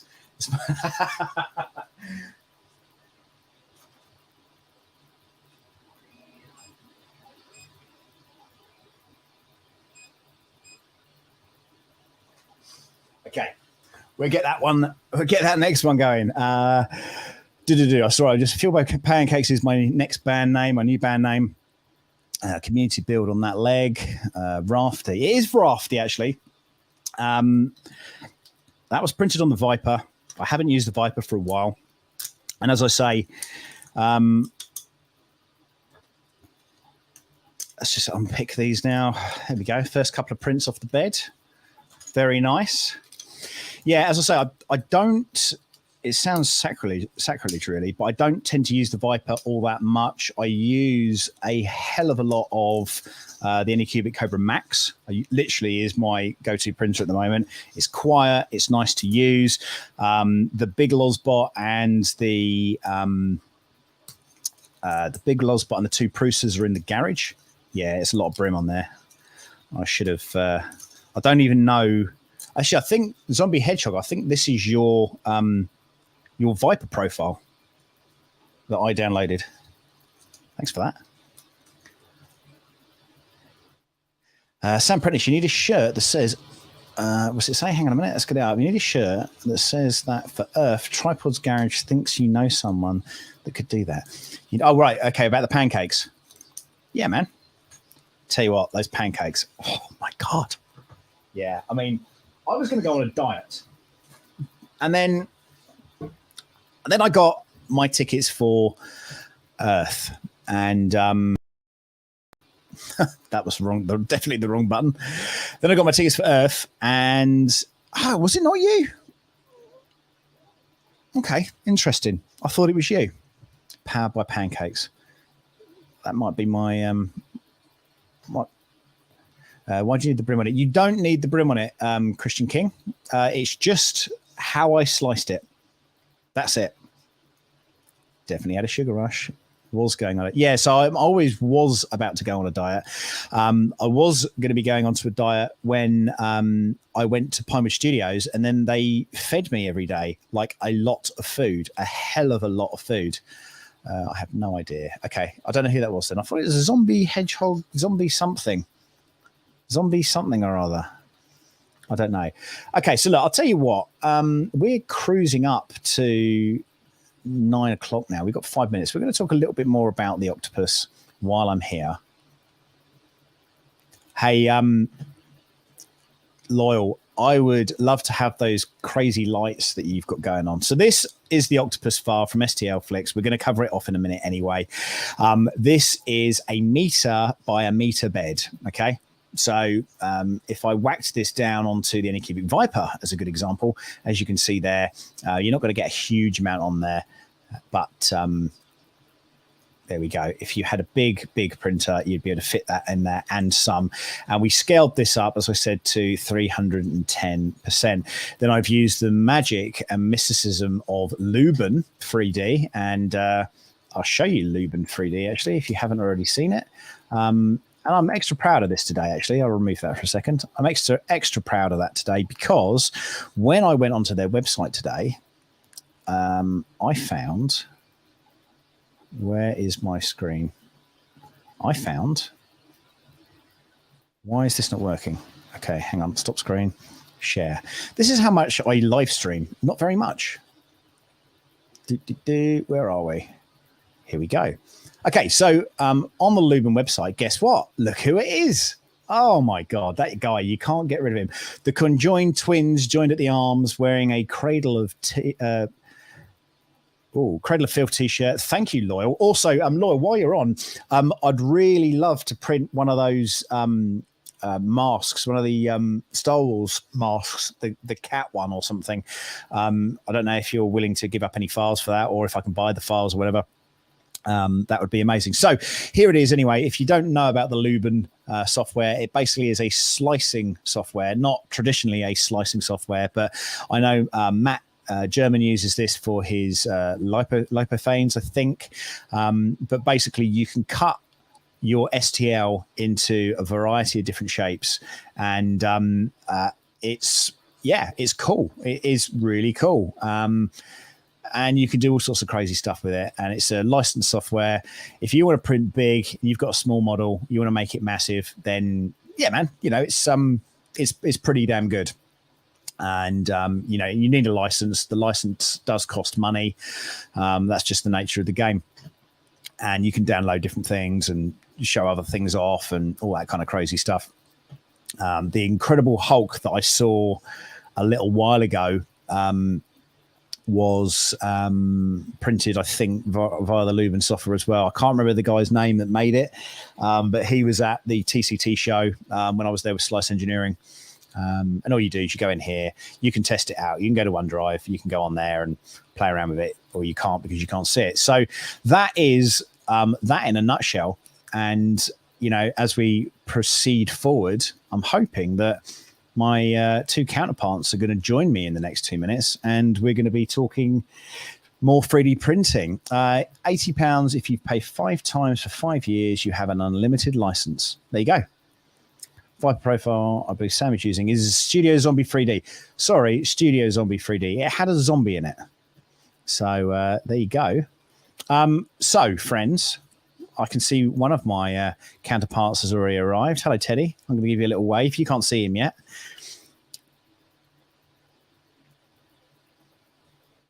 Good stuff. Excellent. Right. Okay, and Sean's here as well. So we're going to get the show on the road.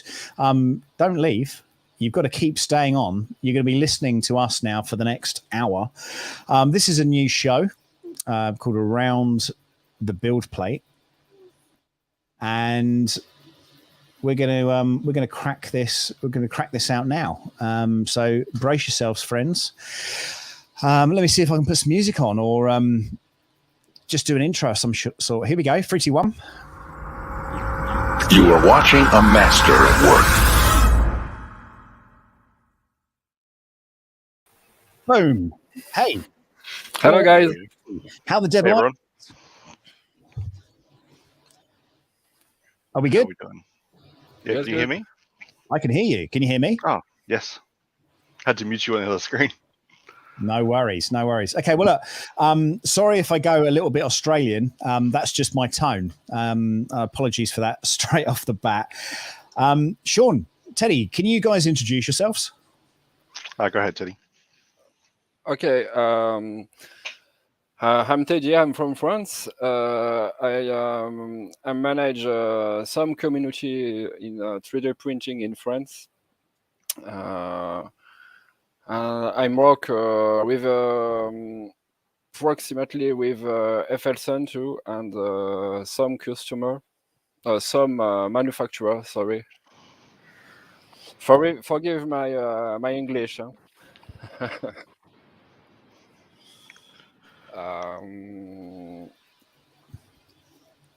Uh, I think Sean can introduce yourself.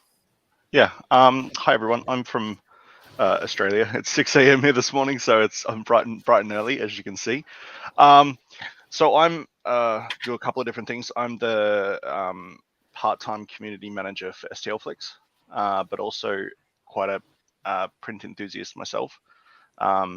Both ran into both of these guys through STLFlix, and then aim to try and work together to help inform the new, how would you say, the new energy coming through from a lot of people who are starting out on 3D printing. So I'm learning a lot. I'm not as wise as these other two gentlemen here, but just learning as much as a lot of other people are with them every day. So yeah, hi. That's all good. And obviously, if you're on my channel, you're probably going to know who I am anyway. So there's no need to really introduce myself any further forward. Teddy, you've been doing something with Mingda tonight. What's been going on with that? It's actually tomorrow night. I got that wrong. Oh, okay. Excuse me, Sam. Can you repeat? You've been doing something with Mingda. That's tomorrow night, though, apparently. Yes, yes. Tomorrow I unbox for Magician Max with Mingda for the French community. And the live stream will be in French only. Okay. I don't know if the subtitle is available. Fair enough. Fair enough. So, Sean, what's new in your world at the moment? So obviously, being down in Australia and upside down, as they say, I do a couple of things, obviously, from the stuff the STLFlix, but also I help a couple of the Asian companies down here do translations for their manuals. And the exciting thing is the uniformation printer that was released last week. Or at least the release is coming in the next couple of weeks officially on their shop. But I think I gave you a video of it. This printer is very interesting. As someone who works with a couple of different 8K printers, this printer is a new 8K printer coming that is... Do you want me to play that? Yeah, go ahead. So one of the big things is that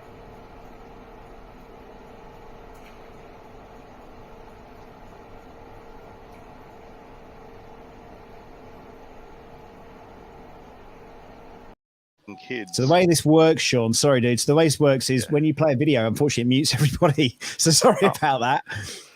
That's okay. As you can see from that video, at least, it doesn't have a box on the top of it anymore. It has a lifting up lid, which is a big deal for a lot of people that are, well, as you can see, I don't have a huge amount of space myself, but this helps people that need to use a little bit of space. And another thing that was interesting, because obviously I don't normally find out a lot about printers before I get my hands on them myself, but with being able to write the manuals for this one, it was interesting. It's got ambient temperature, so it keeps the temperature inside the printer at a certain level. So you can have it in a cold room, a hot room. It actually keeps the temperature where it is. And then one of the biggest things, as someone with little kids, is it's got carbon filtered exhausts inside the printer to keep all the fumes away. Obviously, when you open it, it's going to have fumes as well. But it's looking like with a lot of these features that it could really take off. These guys were the same ones, if anyone knows resin printing, these were the guys were the first people that did the holes in the build plate on the resin printers. Yeah. And then you had to put that thing through to like pop the holes out. So I'm very interested to see what they do with it. We actually, the reason I got in contact with them is that I originally I messaged them, and they're actually running a competition right now over on their group, where you can actually win one of them. You can actually win one of the 8K printers by printing out their eagle and then painting it. And then it's an eagle that is sitting on top of their logo, and you can basically win the printer. Okay. So again, I'm not paid by them. I just was very interested as to see what they did, because as much as I love the Frozen, the Anycubics, the Elegoo's, the lifting off lids, I really hate the lifting off lids. Yeah, I sure. like the whole concept of it. So I'll link that in the YouTube chat in a second. That competition, but yeah, go and check it out. They're pretty interesting things actually, and I'm hoping that more people will check them out in the future. That's cool, especially man. that competition. Yeah, definitely. You know, I mean, the thing is with resin printers, and like you say, part of my big issue is around things like breathing it all in, and it's mucky, and you know, all that kind of stuff. And people have tried to sway me with it. I've got a BQ. No, it's not a BQ. It's oh my God, it's called a Whale 2. I can't even remember the manufacturer's name, Nova 3D. And that particular resin printer looks amazing. And Anycubic even sent me out a wash and cure system for it. I just don't want to use it. And I'm begrudgingly owning this thing, thinking, oh, I just don't want it in the house. I don't want the resin to stink. I don't want it going everywhere. And FDM for me, and certainly what I can get out the back of FDM, is so much more of a more malleable, manageable type of platform than I think resin would ever be for me. And I think, don't get me wrong, you know, I've printed some cool stuff in resin. Yeah, I just don't want to mess about. You know, even with the paint and stuff that I'm using, you know, respirators, I'm doing it outside. You know, I don't want to bring the mess and the smell certainly inside my house. And that is, and I did have some, I don't want to be all Peter or anything like that, but there were some resins early on that were used on animal testing, and I was majorly against all that sort of stuff. So a lot of things are used for animal testing. I get it. I'm not a tree hugger or anything like that, but there are a huge amount of people that did. You know, if you look in the MSDS sheets of some resins and stuff, it'll tell you whether or not it's been used for animal testing, and I won't support that. So one of the things that was, go ahead, sorry. Say again, sorry. I was going to say, one of the things that was interesting is that when you're it's a lot easier for us because we can contact companies and ask to like test either filaments or bottles of resin. But the one thing that I've found is that initially when I started it, I remember the first bottle of resin I opened up in our house. My wife, it was like 11 o'clock at night. The whole house was asleep. And my wife like texts me, "You need to stop this now." The whole house had basically filled with the smell of resin. And that was immediately like a red flag for me. Like, no, that can't happen. I've got a 5-year-old and a 3-year-old. Our house is not particularly big. And I remember switching to the eco resin from eSun, which doesn't smell as much, but then still being super afraid. And then I moved to the Anycubic eco, and that doesn't smell at all really. And that's good. But again, you still have those issues where you're worried about, like, it may not smell, but it may still be toxic. So I'm still I'm moving all of mine outside into a room that I'm currently building. But I had like a really bad experience because a lot of people would know that isopropyl alcohol was used a lot in hand sanitizer, so it became very expensive. So I moved into methylated spirits for doing cleaning your prints. And one night I did it without the respirator. And I thought everything was fine, and then suddenly, like within half an hour later, I didn't ventilate the window behind me, and like for the next 24 hours, had a massive splitting headache. So it's like it's not something that you can easily play with. So the barrier for entry is a little bit harder with resin printing, and then due to viscosity of the resin as well, if anything goes wrong, you're basically chasing it around the room if it like gets a hole in things. So yeah. Yeah, I mean, like I say, I had it in here for a little while, and you know, I'm totally loyal on that. You know, outside space is great, but I don't know, until such times that it's you know, it's created. In fact, one of my first YouTube videos basically says it's a video entitled "Are 3D printers trying to kill me?" and that focused around my first resin printer and you know, trying to get my head around how these things work, because it was a new technology that came out at that particular time. Like any of these things, it's kind of like a bit of trial and error. People are like, yeah, it's great, don't worry about it, you won't get this, you won't get that, it won't be a problem, just don't get it on your skin. Oh, I've got it on my skin. Oh no, my hands melted off like Roger Rabbit. You know, it's like none of that stuff actually really happens. I think people do get chemical burns and stuff from it, and if your skin is susceptible to it, but it's you know, like Anycubic, no, and obviously I do a lot of work with Anycubic, and they're like, "Do you want?" And I'm like, oh, "I really don't want that printer. I really don't want to use it." But you know, if people have come up with and the carbon filtering is all well and good, but I think, you know, removing the smell. Even with carbon filtering, you know, carbon has been active in things like fish tanks and marine fish and things like that, for cleanliness of the water, removing impurities and things like that. And of course, when you've got carbon inside of it, it does die off after a while. So, you know, that circulation, you know, the way you used to recharge it was freezing it. But in regards to the impregnated plastics that these things are generally going to be, I'd still be a little bit dubious of that myself. I don't know.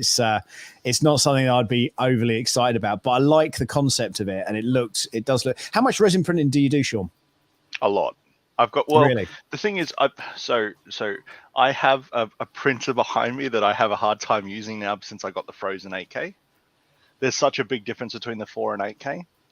The problem is that, like, I do a lot of for like details, the 8K is great, but the one thing I was finding the other day is I made the mistake of, and I didn't get burnt or anything, but I made the mistake of going, okay, well, I've washed it in the isopropyl alcohol now. I don't have to have gloves on when I'm now like cleaning off the supports and stuff like that. And I just realized that I was like still smelling the resin on my fingers. So I mean, I've only got like 2 FDMs that work right now. Ever since I got my latest FDMs, all the other ones basically said screw you and stopped working. So I mostly do a lot of resin right now, and then on the snap maker here on the side. But the thing is that when resin goes wrong, at least the cleanup is quite big. Or when you break the FEP, for example, the cleanup is like extravagant. With the FDMs, if things go wrong, it's mostly just like scrape it all in and put it in the box.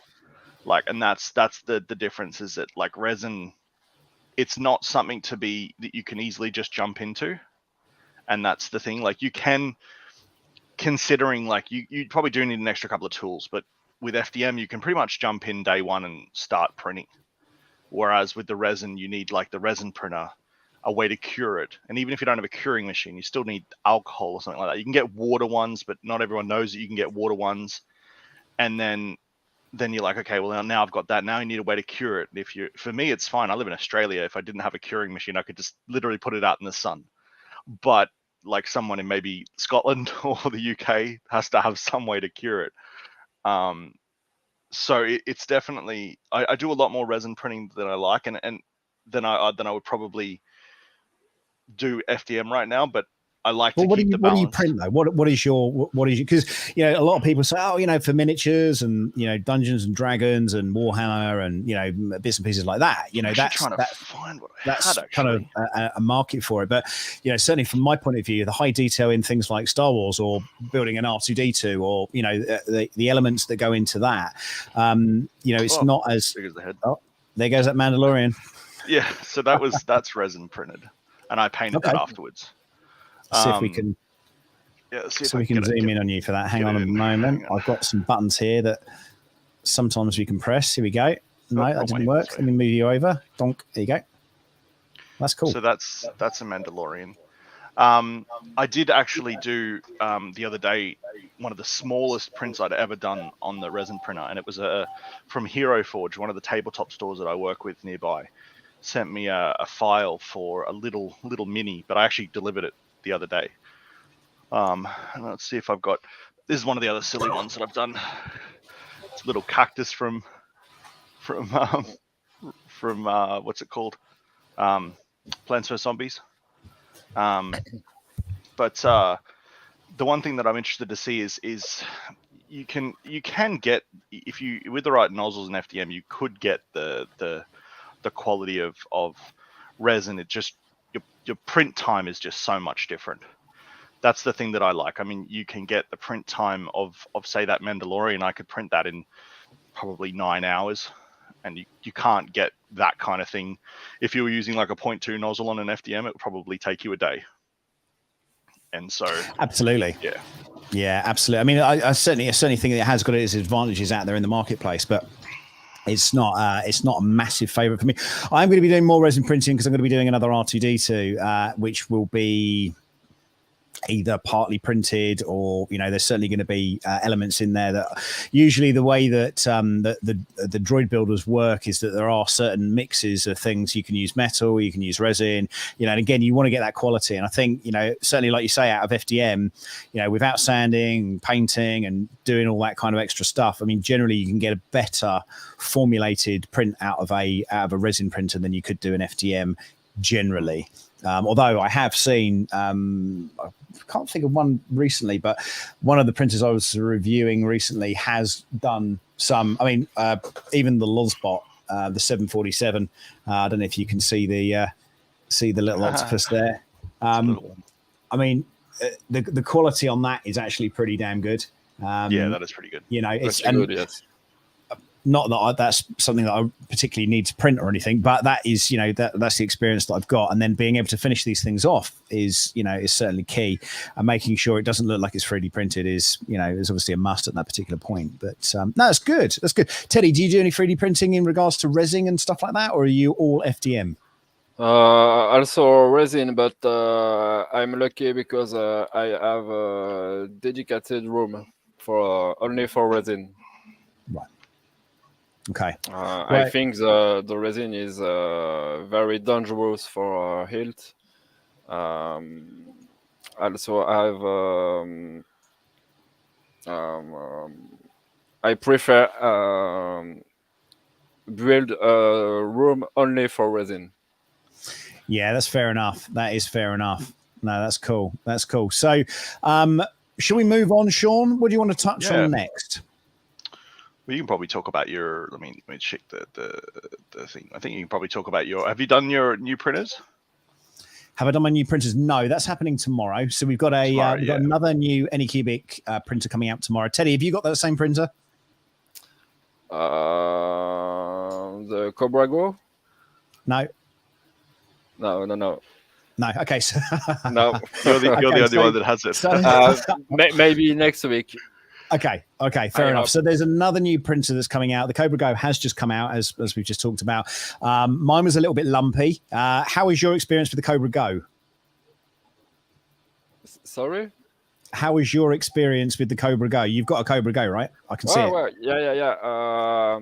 I like it. It's a good small printer. I have seen the same problem with the Under3 on the Z axis. X axis, yes. Same problem. Yeah, it's such a shame. I'd love to realize and understand exactly what their marketing was trying to achieve by doing that particular printer, because it did, unfortunately for me anyway, it just swallowed the inaccessibility of what and everything that was wrong with the Ender 3. And you would have thought if you took an Ender 3 and gone, how can we make this better? Don't do the things that basically Creality did. And it just seemed that they were tripping over themselves a little bit with certain things like that. I mean, I had that, then I had the clicking on the extruder. And again, why didn't they use the BMG extruder? Why didn't they use it? I just don't get it. And you know, my reviews, as you know, most people's reviews are, I think, on here, you know, are open and honest. And when you get a message going, we're not really that happy about what you said about this, and I'm like, well, sorry, that's just the way it went. That is the way the review went. And if I had a really good, what a BMG extruder is. Just okay, so BMG extruder is a. I'm just trying to see if I've got one here. I'm bound to have one. Hang on.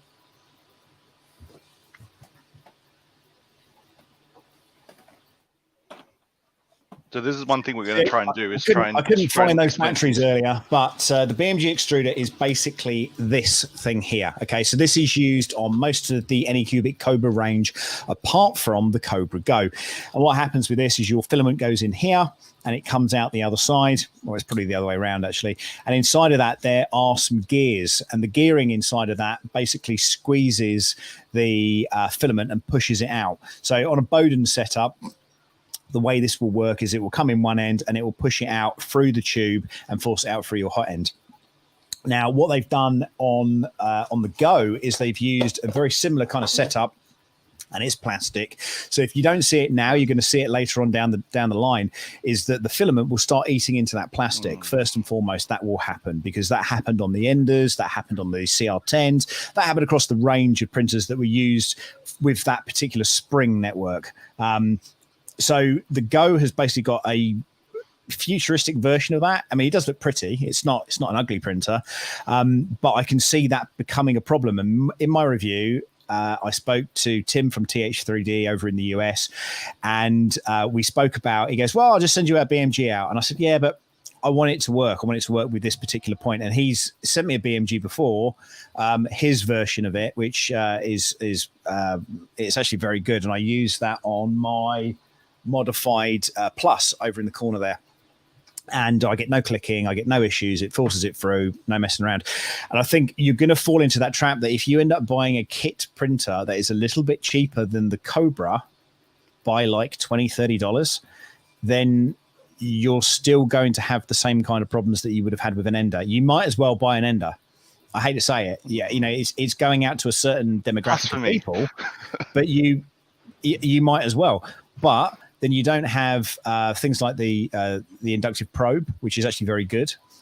It needed a kit where you can maybe put a second Z rod on it, you know, so you get that leveling right. It's all the same issues that we had with like the S5 and things like that, where if you didn't have those synchronized, you're going to have this doing that, and one motor is going to move up and one's going to stop, and you're going to get binding and all the rest of it. So that's, you know, that is and certainly, like I say, I'll refer back to, I've got 3 CR10 S5s, okay, and the reason that I don't know, just so you're aware, Tripod, I said you might as well buy an Ender 5. I didn't say go and buy an Ender 5. Go and buy a Creality Cobra Go 100% and build it yourself and make it the best printer that you possibly can do, and make sure that it works. I spent about a week trying to tune that and get it right. It needed a bit of work. But to be honest with you, if you're serious about 3D printing, you've got to know how to PID tune, you've got to know how to configure your E-steps, and you've got to know how to set up Cura, and, you know, there's a bit of trial and error that needs to happen. There are, unfortunately, a number of reasons why people print benchies is because they want to get that clarity, because they want to get that retraction, because they want to get that information dialed into their slicer settings so they can basically print the best thing that they possibly can do. And I think Ender Ender days, baby, Ender days. But what I will say, and please tune in tomorrow. So tomorrow I'm streaming. I start streaming again at 10 a.m., which is like 12 and a half hours from now. I'm going to go through the prints that I'm printing in the background at the moment, which is for the DeathRacer. Then I'm going to be doing an unboxing of the new Anycubic Cobra, which I'll speak about tomorrow. But what I will say is it's kind of funny, really, because they've used the Cobra name, and the next bit that comes after that is the same as another printer. And like I've got a pre-release model, so I've got some things that are going to be slightly different. So the bed is gold on mine, and it will be black on the actual release one.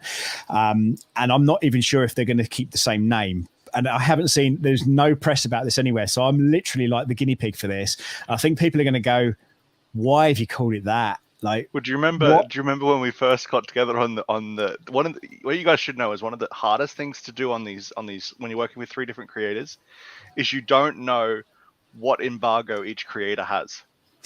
And so you basically go, have you heard about that new printer from Anycubic? The one that's, no, not that one, the other one. And everyone's like, yeah, do you want to be the one that says it? Do you what?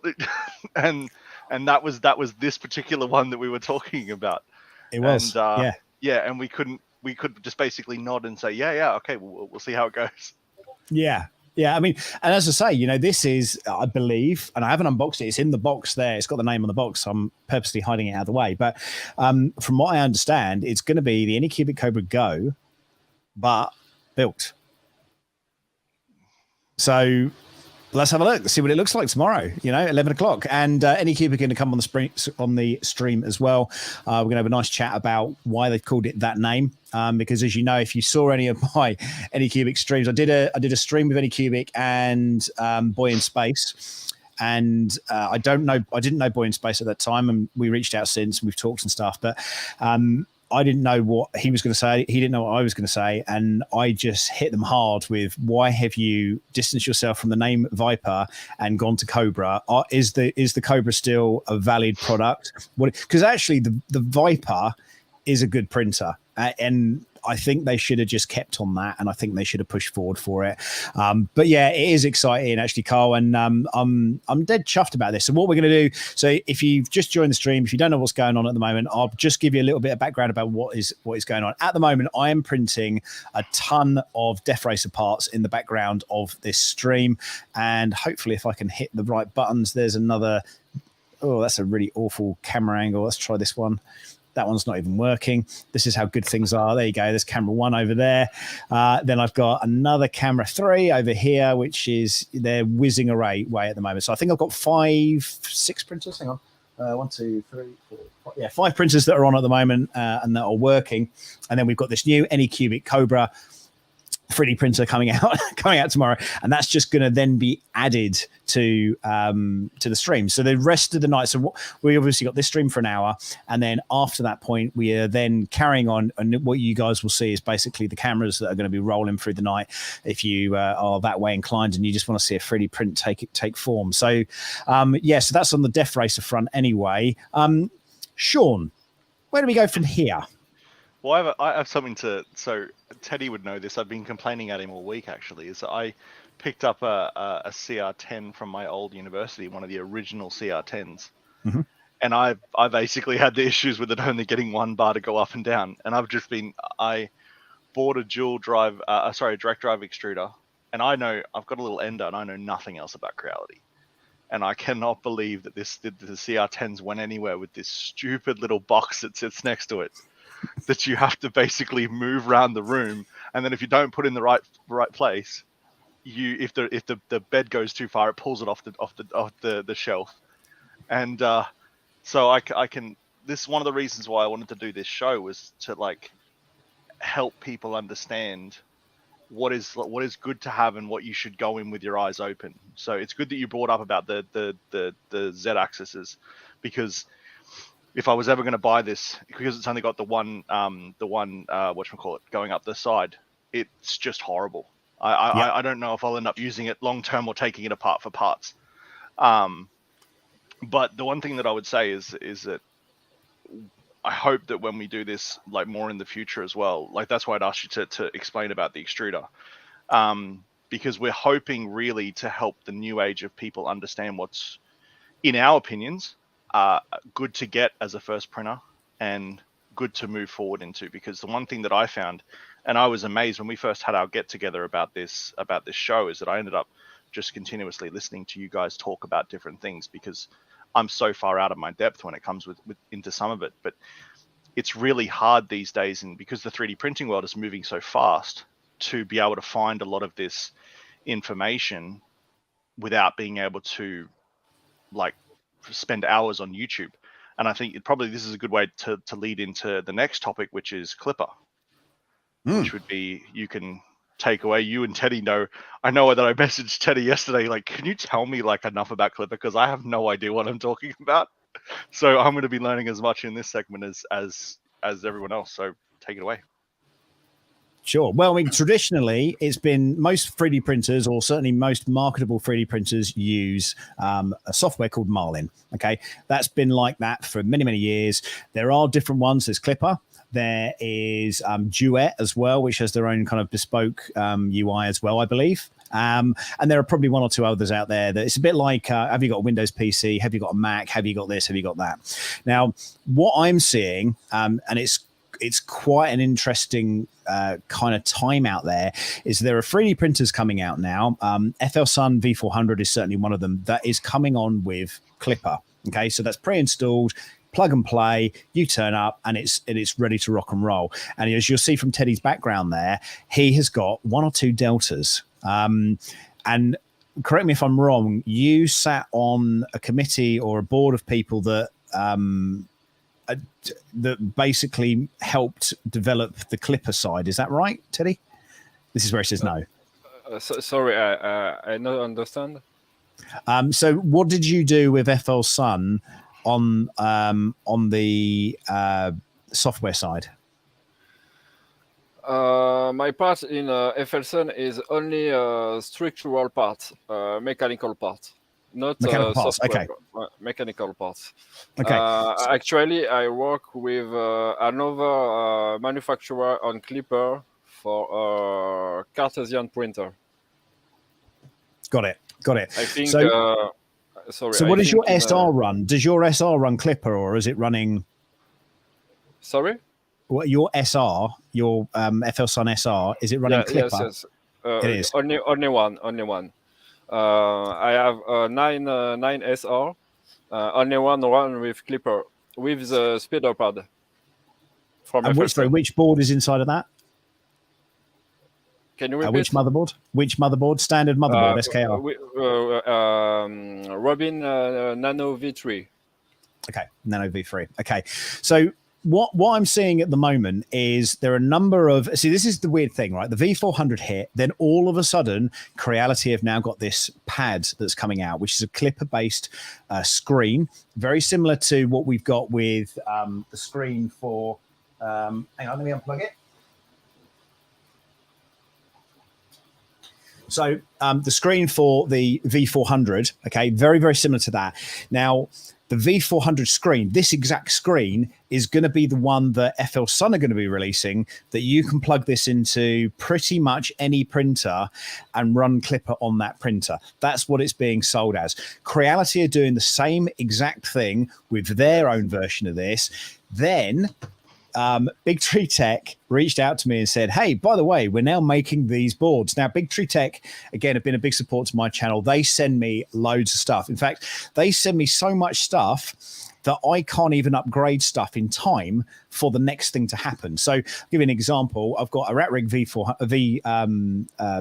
3.1, and they've sent me 3 boards, and I've just installed the 3rd board. There is no point in me installing 1 and 2 because they're already out of date. And this is moving at such a fast rate now with 3D printing that it's a bit like CPU processors in PCs years ago. You know, have you got a 386? Have you got a 486? Oh, now I've got a Pentium. Now I've got a Pentium 2. Now I've got this. Now I've got that. And these chips and these motherboards are moving at such a ferocious rate. I mean, they're sending me minis. I've got SKR 2s here. I've got SKR 3s over there. And then they hit me with this. Now, this is basically a Clipper based board. I don't even know what that is. That is mad. Now, this was open, which is a bit odd. So I'm guessing they flashed firmware to it. So this is their new Clipper based board, which is called the Manta, which is a Clipper based board. And this is going in my SR. Okay. So in addition to that, you get, I believe, what we would call a Pi module or a Pi. So this is their version of the, okay, this isn't open. Let me open this. So this is going to be, I believe, their Pi module. This is the Pi adapter. Okay. So again, sort of a traditional looking Pi. And I believe, correct me if I'm wrong, but this will go on. It'll be plugged onto this somehow. I'm not going to do it now because I'm, electrically, statically charged. And in addition to that, they've also then given me this CAN bus. As I say, it's madness. Honestly, it's madness. There's a CAN bus in here to connect the cables correctly. And in addition to that as well, they've also sent me, oh, hello, here we go, little rubber duck. There we go, there he is. They've also then sent me a secondary, this looks like a Wi-Fi module, actually. CB1. Again, I don't know what some of this stuff even is because it's not even come out of the box yet, but I know that this will go into the SR. And I'm hoping that the SR, so this is the FL Sun SR, this is the predecessor to the V400 that runs Marlin currently. I've just got a message here. I got the Pi module. They've sent me 2 and still can't get them to work. That could be really interesting, Jim. I don't know if we're linked in or if we're friends on Facebook or any of that kind of stuff. Let me know though. They've also sent me. Have you seen their clipping CAN bus thing? It's like a hot end, transferable hot end thing with 3 different hot ends on it. It's mad. CB1 is a processing chip. Hey, you learn something new every day. So going along, just to sort of break this down a little bit, going along, I then got a message from a third party that was basically then telling me all about this new printer. Now, this is the BQ Hurricane. This is going to be a clipper-based 3D printer. I'd ignore the price because I don't think that's quite right. Now, this is a bed slinger that's going to be running Clipper. This is the only bit of information that I can find about it. It looks very, very Anycubic in its kind of approach. But nonetheless, it does look pretty damn awesome. It's got an Ethernet connection on the back here, which is, I think this is the way that things are going. If you were... I was wondering if that's the future. Yes, I mean, I worked in, there we go, there's the CB1 module. It gives you the information on that. Now, getting a Raspberry Pi at the moment is pretty non-existent right now, but this is what I've been able to find out on this particular product. Now, apparently they're going to be sending one of these to me, but that remains to be seen. And as I say, I've got a pretty good relationship with, Big Tree Tech or BQ. They're the same company, they're sister companies. But again, we're still on this 220 by 220 by 270 build volume. Nobody is really pushing the boundaries here with anything that's sort of much bigger than that. But if 690 is the price, no thank you. That is far too expensive. That is far too expensive for my taste. Even with getting Monocure resins with 10% off, no thank you. We'll come back onto that screen in a minute. But yeah, it just seems to me that everything seems to be going Clipper, and I'm a big fan of that because my rat rig runs Clipper. My V Minion runs Clipper as well, and that is a bed slinger that is insanely fast. And this is something that I think Marlin, I think they need to up their game a little bit. And if you looked back at technology, even if you look at things like the iPad, look at computers, everything kind of ends up going cloud based. And are we kind of seeing that now? Are we going to be able to then is there going to be a proprietary software online that you will log into in order to then control your 3D printer? And is that how eventually they're going to lock down what you can print and what you can't print from a manufacturer point of view? So if you're ordering from Amazon overnight, could they actually provide you the file? It's a licensed, one downloadable thing, one print only. They then hit the button, and that's then using it. Now that obviously goes against the whole freedom of 3D printing, and I think there'd be a big battle on their hands around about that. But this is the same thing that they've done for years and years with mobile phones, with technologies, software and hardware. The licensing of those things have always been a sort of proprietary thing. Open source is certainly what 3D printing is all about, but as I'm seeing these things transition and move, and of course we've got a lot of these Chinese companies that are now grabbing hold of Clipper. They're not using the licenses appropriately, and I think the guys at Clipper are going to have something to say about that sooner or later. So it's a very, very interesting. Okay, this is good bit of information here. The Mansion CB1 are motherboards with a complete processing unit in one, very similar to the Octopus, but with a separate Raspberry Pi. Very nice solution to have. It really is. And this I toyed with the idea of, do I put this in my rat rig? And I think it would be better suited. I mean, it is. I mean, it's an insane board. Look at it. I mean, it is mental. And in addition to that, they've also sent me the touchscreen as well. And I'm it's not going to fit in a huge amount of machines. Have you seen the MKA skipper? Yes. Oh, there is crazy stuff. Really amazing. The P is integrated Everyone's doing Okay. show and tell. You have Is to. this going to be a Wait. who's bigger? Whose is bigger? I actually Yeah, have so- something to talk about after this as well. Actually, now that you're mentioning it.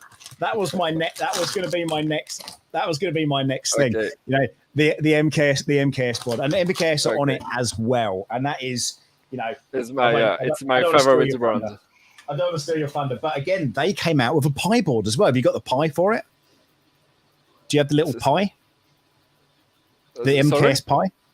Yes. No. The skipper. The pie is integrated on the Oh, board. I All see. in one board. They sent me a hang on. They sent me I didn't to be fair, I didn't look at it. So I'm guessing this is the MKS pie and you plug that onto the top, right? Okay, the pie. Okay, Yeah. Here on the skipper, the pie is integrated. Okay. But through this board, did you have to install the board on top? No. No? I wonder what this is then. So Can you show me I the have board? Oh no, hang on a minute. This is the screen. Did you get a screen? Okay, well, yes. There you go. This is the There you go. screen.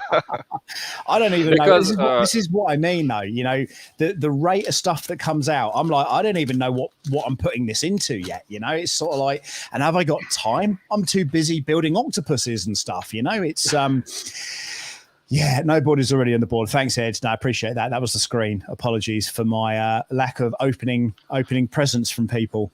So I have something that's non-technical for the people that don't know anything about boards. Go for it. So I contacted these guys, and anyone who's in 3D printing's probably seen one of these. The little beagles. Beagle Cam. So first things first, you could see in the back of them. Let me see it. I've actually cut a hole because I really don't like the design.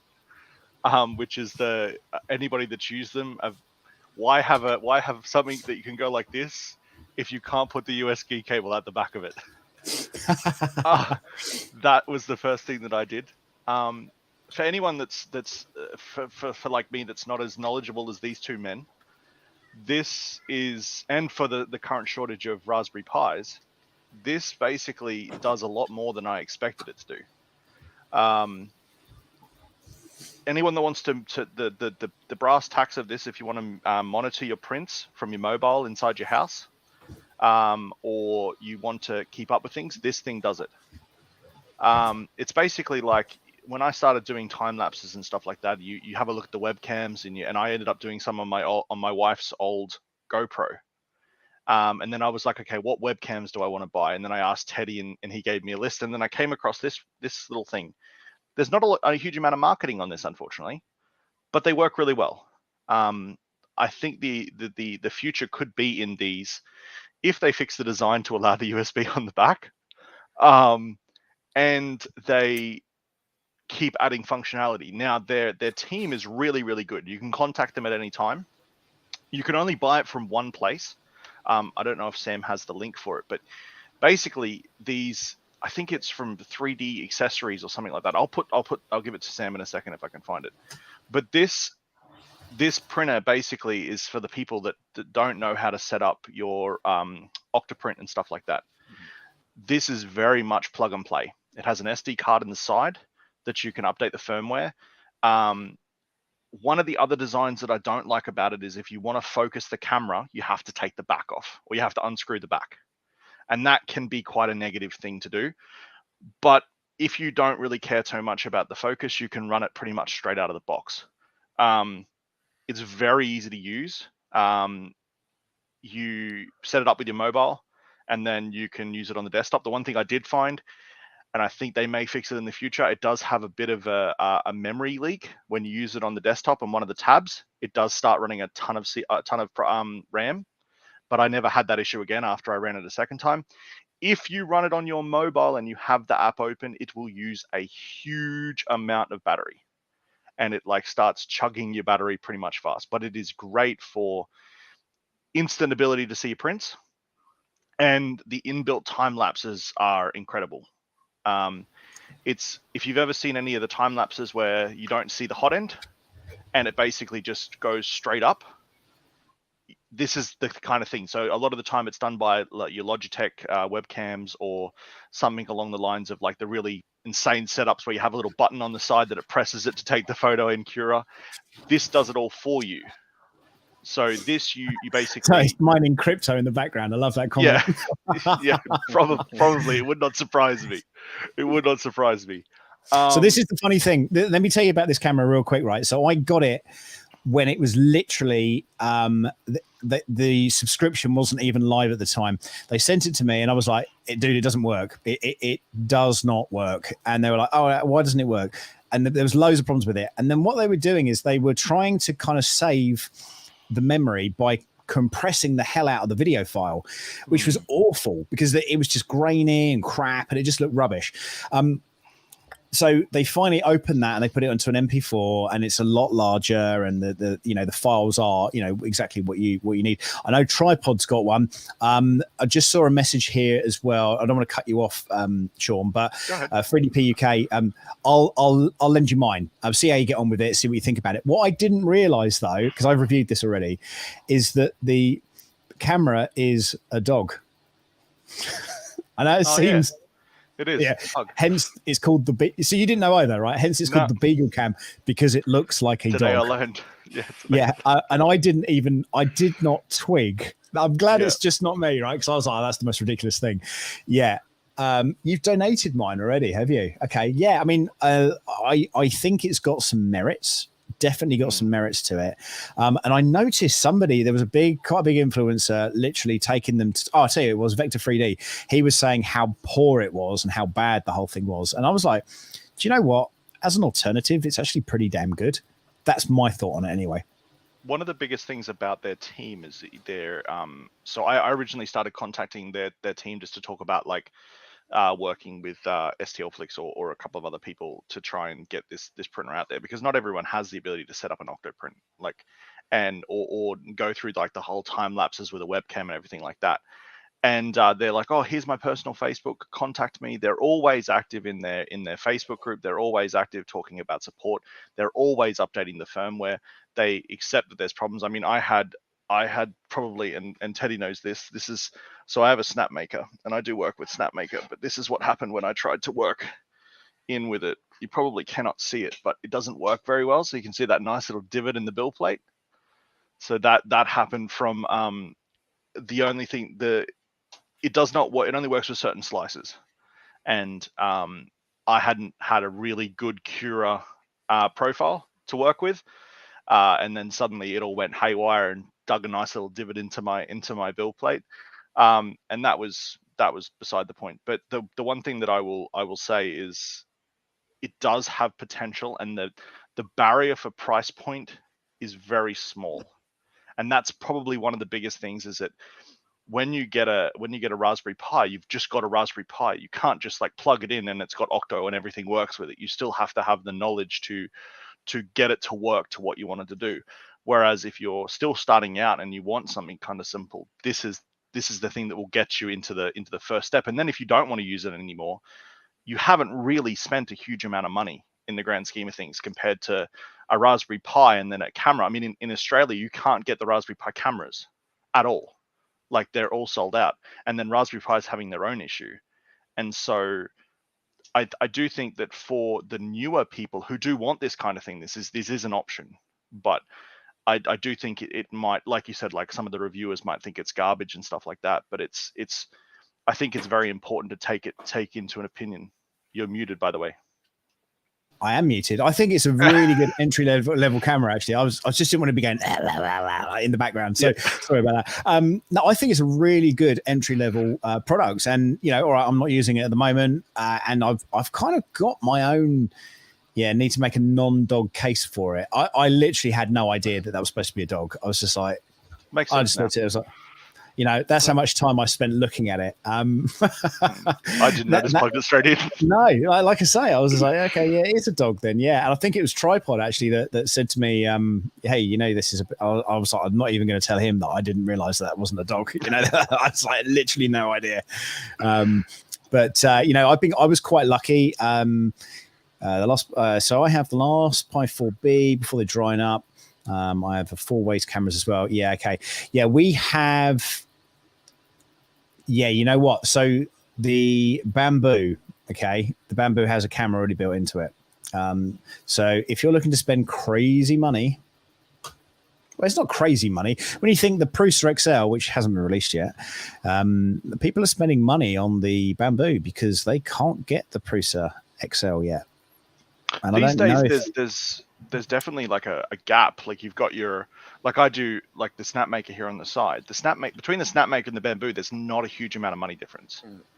And then you've got your like your really low, like your Goes and your Ender 3s, and then you've got the middle, which is FL Suns and your probably like your Maxes, I guess your Cobra Maxes. And then FL Sun is a medium. I would have said FL Sun is a medium now. I think the SR and I mean, they definitely need. That was a budget printer, man. That was they were using clone boards and all sorts.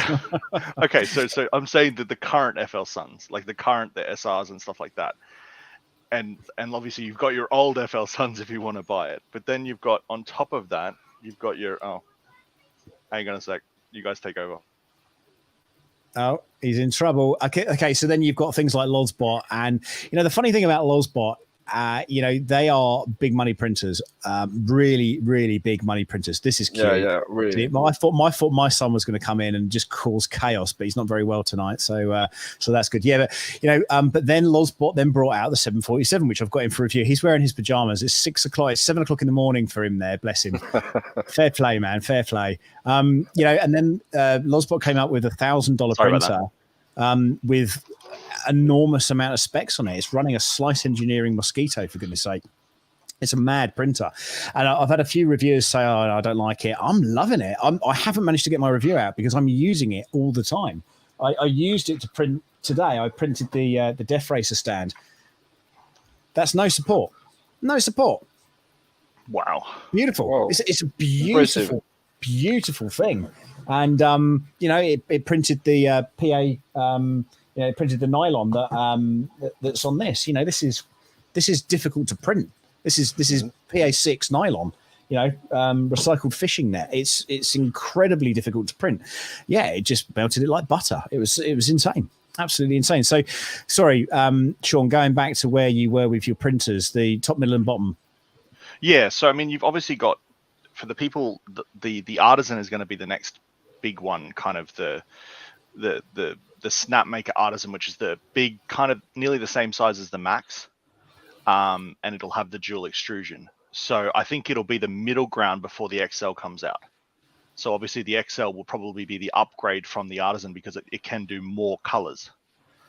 Or apparently we haven't really seen it yet happen yet, but I think there's going to be some further delays on that. Certainly, if you read anything in the news today with Joseph, which unfortunately lost his dad, so I think there's going to be small setbacks with that, which I tweeted him earlier.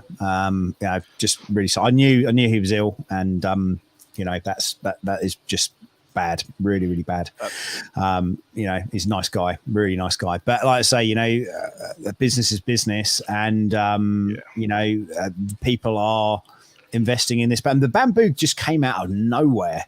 It literally was just bang. Everyone's got one, apart from me. Just saying.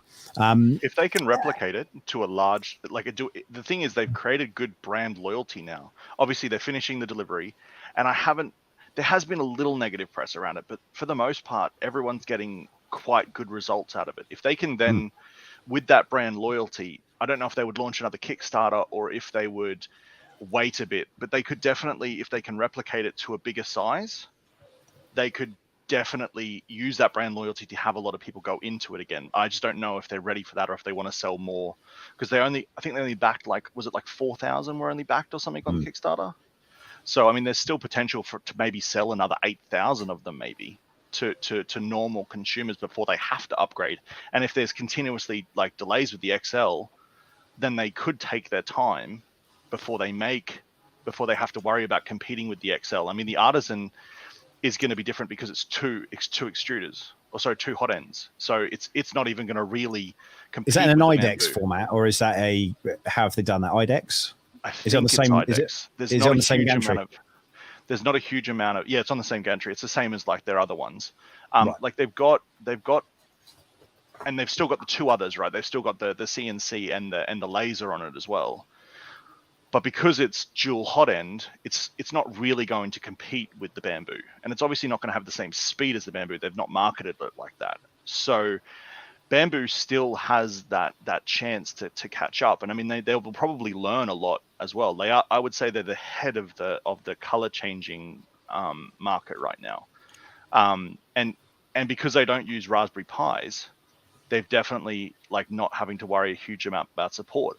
About like price points. The interesting thing is, from a Kickstarter point of view, they're probably one of the most successful Kickstarters in regards to delivery. I've not seen Kickstarters deliver as fast as them before. No, they really did. I mean, it's funny, isn't it? People's perceptions of stuff, right? And it's really interesting because I was on. I did some stuff on MakerDeck, and I do crack on with MakerDeck when I can. If you're familiar with MakerDeck, guys know what that is.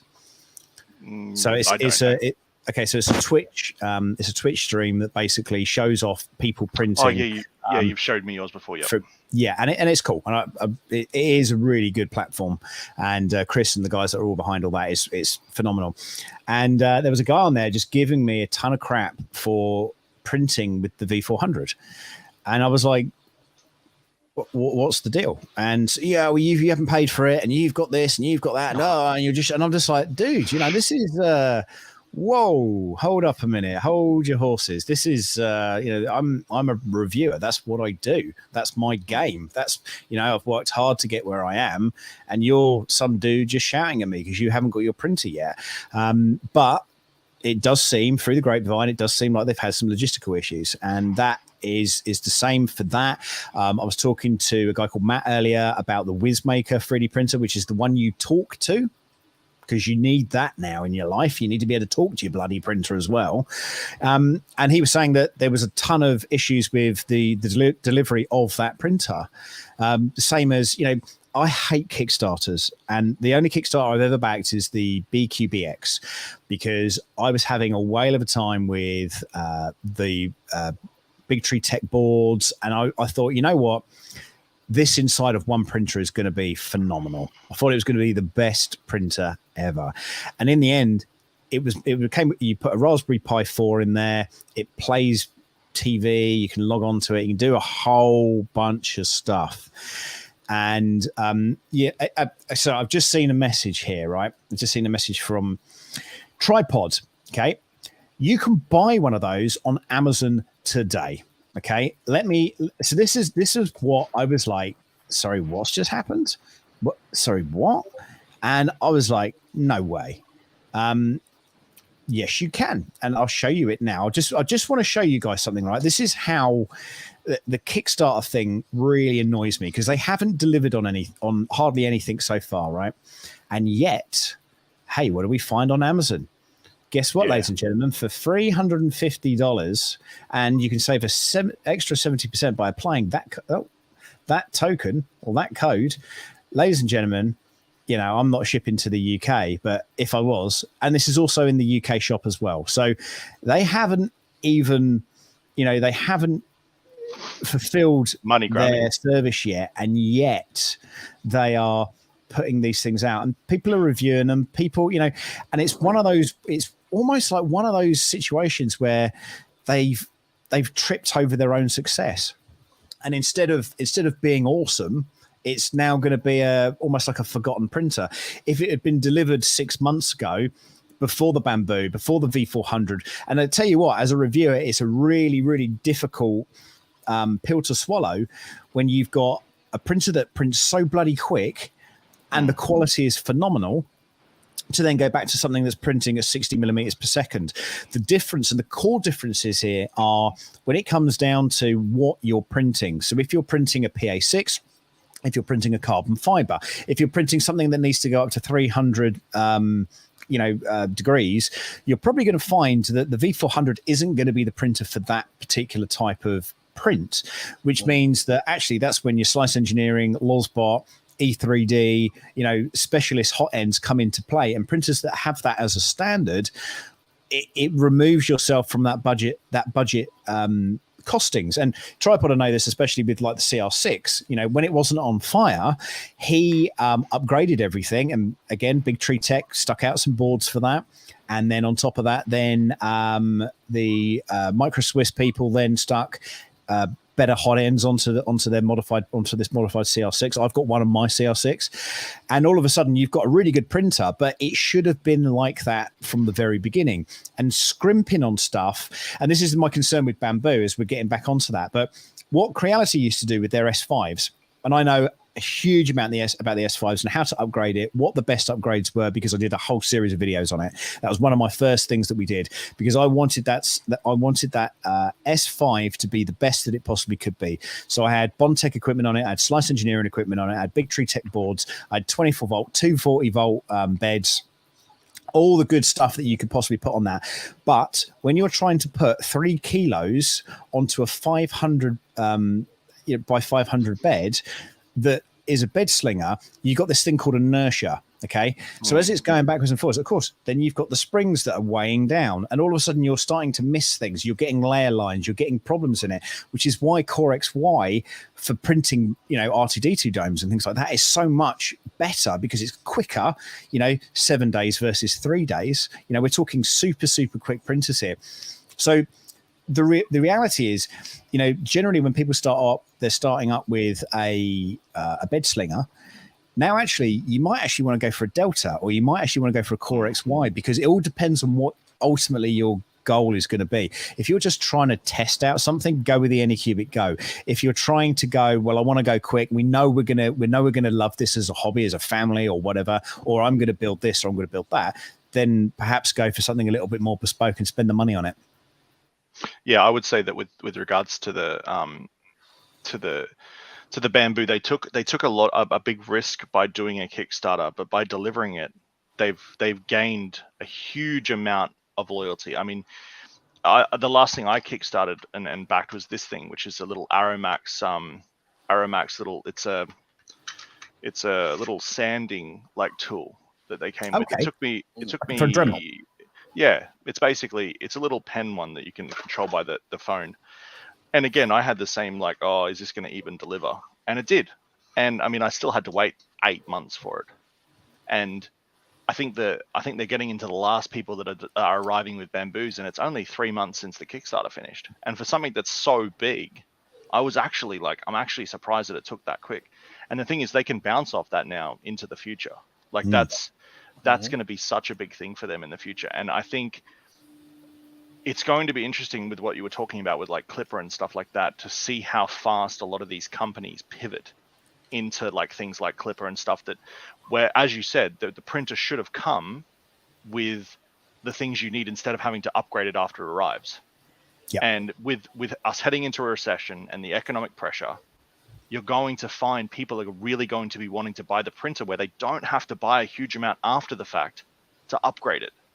And so that's like things like this show, for example, we would really like to help people to buy something that they won't have to hugely upgrade after the fact. They can decide to upgrade, but we'll at least give the people the option of saying, okay, well, we know this about this, and we've seen this, and these are actually the printers that are coming out with those things. And then people can make their own decisions, because you are seeing a lot of companies that are becoming like the Apple of 3D printers, where they're just like, here's a new iPhone, here's a new iPhone, here's a new iPhone. I mean, you've got I would love to confirm the numbers, but I'm pretty sure in 2022 there's been more printers come out than in the last 5 years. Oh God, yeah. And like it can be delirious. Like you've got all these ad campaigns and stuff like this, and you're like, what do I actually buy? And you're like, okay, so I bought a new printer, and I'm like, okay, this is a great print. I think I've bought something great. And then you're like, 3 weeks later, there's another printer come out, and you're like, well, hang on a sec. Why did I just spend this money when this printer that's just come out is like 50 years in advance in advancements, when I could have just waited? And the reality is that you don't know. And that's why I was heavily wanting to like do this show, is because there's a lot of stuff that you can say, okay, well, just wait. Like we had a lot of people from STL Flicks like, oh, I wanted to move into resin printing. I could just wait. There's something coming that you can move into. And it wasn't just uniformation, it was like other things as well. And same with FDM. It's like, okay, you want to upgrade? Okay, just wait and let's see what comes. Yeah, but Don't the run out argument is, straight away. Sean, that you could be waiting forever, couldn't you? You know, that Yeah. if people are sitting there, well, I've spent my 100 quid or whatever, or 500 quid on my Prusa XL. When's it coming out? You know, and I know. Oh yeah, I don't mean like that. I mean like for example, like someone wants to go to like the like to a second printer, not to like wait to like the first XL, because yeah, you're gonna be waiting. Like I would say that the Prusa XL kind of seems like, I don't know anyone gets game references, but it's like the Star Citizen of 3D printing. It's like it's gonna take like a while to get there, and if you get it in the future, great. But for right now, try to enjoy what you have in front of you. And yeah, but at least ask questions. That's you know what's a really good point there with that. There have been more printers coming out, and this is the bit that concerns me. You know, we've got these clipper pads that are coming out. Creality are making them. FL-Sun, I think they're going to do a good job at it, and I know it works because I've seen them working. Creality are sending me one of their pad things, right? My big concern, and it's my second biggest video on YouTube, is touchscreen support. They don't give enough support.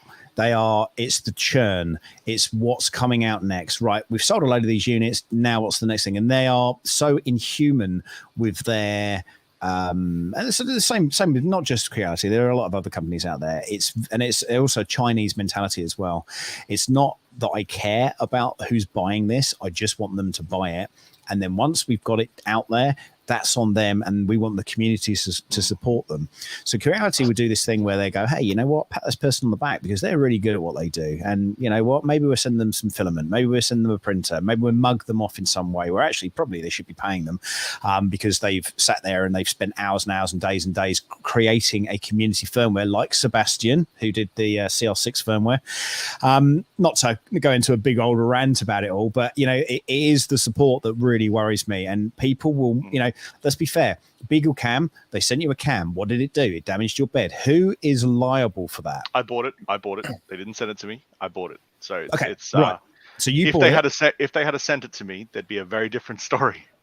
Okay. But it's not though, is it? Because you bought that item, okay, and it ruined your bed. I mean, luckily for me, I work with Snapmaker, so they're able to send me another bed. But for a lot of people, that's absolutely right. There's a lot of people out there that would have gone, oh shit, I've got to spend $60 on another bed, and that is a very big issue. And the one thing I want to add to that Clipper thing as well is that all these people bringing out the Clipper screens, are they then in their new printers going to put Clipper on it? Because that's the question. Or are they just going to keep delivering and then you just have to use your Clipper screen on it? Because then it's like that I find to be really, Ed, so just to explain that a little bit, what happens, we've got these Mintian Beagle Cams. They're these things that actually look like a dog, although we've only just realized that. They are basically a Pi alternative for time-lapsing and things like that. They're not a replacement for the Raspberry Pi. It does a very different thing overall. We use it in the 3D printing world, as you probably already know, for Octopi, time-lapsing, that kind of thing. So if you're using it for that particular purpose, or even for Clipper or whatever you're using it for, this is a Marlin strained version of a Pi. You can control your printer with it. And in the early stages of this, what it did do, and I think it did it with, I think I tried it on a Prusa, and I think it just rebooted the Prusa. So what we've got here is we've got a camera that's controlling your printer but doesn't necessarily understand your printer. So when Sean's used it on his Snapmaker, what it's done is it's created some kind of weird G-code which is then dug it into the bed. And what my argument was well, who's liable for that mistake? Is it yes, it looks more like Snoopy. That's actually really true. Yeah, exactly. But I looked at it and went, oh yeah, it's just another camera, right? Plug it in, point it at the printer. And as I say, so that's what's happened. My point is that actually, who is liable for that? Okay, you bought that part, you've added that. Where's the liability? Because surely the liability should be with Mintian, because and then they might say, well, we never said it would work with your printer. So you know, I think this is leading into things like Clipper screens and things like that. Is all of a sudden you plug something in, It's like plugging in a rogue USB into your computer and hoping that it doesn't have a virus on it, and someone sent it to you who you don't know. You know, early on, someone sent me from China a COVID-19 protection mask. And this is when COVID was rife, and I threw it in the bin because I was like, I do not want to have that anywhere near me because I don't know where it's come from. It's just unbelievable. Was the cam designed to run a printer? Yes, it was. So you plug it in, and basically you get a back screen, which is very similar to Octopi, and you can move everything around. It will do time lapses. You can. The initial thing, actually, were you at the point, Sean, where the bed was shoot forward at a tremendous rate? That's basically what happened. That's how the issue happened. So to explain how it controls it, your time lapses in your normal situations, it doesn't affect the bed. You can get where you do tell the bed to like go to a particular system, but this uses the time lapse where it says move X to here, move Y to here, move Z to here. Now, what it did is it moved my X and Z fine, and then it moved the Y like a Millennium Falcon into warp drive, straight forward. Except then it confused the G code because I just upgraded the firmware and the firmware wasn't acting correctly. And then it said, okay, move bed back, and then moved the the Z axis down too much. And then luckily I was here and was watching it, and as it does like an engraving into the bed, and then I immediately. The issue is that with the Beagle Cam, you can only control it through the Beagle system. It actually takes complete control. You cannot stop the printer on the touchscreen of the Snapmaker. No. It doesn't actually show up. So like all of the functionality that you have with the Snapmaker or any printer goes out of the thing if you don't have that open. So that's like a hugely negative. One of the things that they are working on is they're trying to, because the Snapmaker has a functionality of when the power goes off, which I've actually had issues that didn't work. And 2, where the filament runs out. Then you basically, for the sake of getting a time lapse, which obviously as someone that does reviews and stuff like that, the time lapse is great, but then you do also lose the ability to have filament run out and power stop. So you get this functionality to do the things you want as a reviewer, but then on the opposite side, you lose all the functionality of your printer. And so that's like really, really important to know. Absolutely. Should we move on to STL Flicks? Yeah, we can. Yeah, it's actually a good idea, that. Actually, because the new drop literally came out 20 minutes ago. Oh, did it? Oh, it's today. Yeah, so it's One a bit second. late. Let me share. Hang on a minute. We've got another octopus, my friends. Yes, it is. I've just seen it. Why didn't you tell me there's another octopus? Yeah, well, I didn't know. I didn't know if they were adding it to this week. Right then. Okay, so this week on STL Flicks. So STL Flicks is basically a subscription-based STL weekly drop. Or I will need a big bottle of wine or champagne or something for that. I think that's awesome. Who is the designer of this octopus stuff? Okay, so to explain STL Flicks, it's probably better to look at it from a software point of view. So if you played any video games or you've been a part of any or watched any films, they don't have one designer. So basically what they do is instead of one designer going and making a Patreon and hoping to build up their repertoire and get people to sign on, they do it for you. So they basically hire a heap of designers, hire them as if they're like a video game company. They pay them a regular wage, and they get the designers to make designs. And that's basically what STL Flicks is. So we release a minimum of 5 models a week. As you can see, Sam is running through some of the ones that they've made in the past. We try to do at least one customizable a week, which is the pet bowl this week, which is you basically can put your name of your dog, cat, hamster, everything on the pet bowl, and it's all run inside the side. And so you basically go in there, you add all your stuff into it, and then you get out the STL file at the other end. Oh, wow. And we've done things like daggers, things like nameplates, door signs, things like that. But I mean, it's actually quite a big drop this time. The one of the marketing things that we've done is you get an STL a day. And basically that's actually completely correct here. We don't release one a day, but we release 7 a week this week. Next week it might be 5. a couple of the things that the STL Flicks guys have done really well is they've done chest sets. Now the chest sets are incredible. You got the customizable lightsaber that was from last week. We're run both on Patreon and on the website itself. Obviously, the reason for the website itself is you don't end up sending money to Patreon, but it also allows you to give direct access to the system. Because a lot of the things, the issues that you have is that even though you sign up for a Patreon, you generally have to sign up to a secondary service or a secondary website to get access to all of the models. Some people use Dropbox, some people use Gumroad. They have their own website. And so they release the models every week. We have a pretty vibrant community on Facebook and on Discord. And yeah, I basically, the majority of the company's based out of Brazil. I'm based out of Australia. And yeah, we've got some really phenomenal models, both for resin and for FDM. As you can see, that's where the octopus came from Mr. Sam. And yeah, you can see some really incredible models. I think the one that I like the most was like a flexi dog that we have, which is the little slinky dog. I'm looking forward to seeing how many people print that octopus for the wine bottle.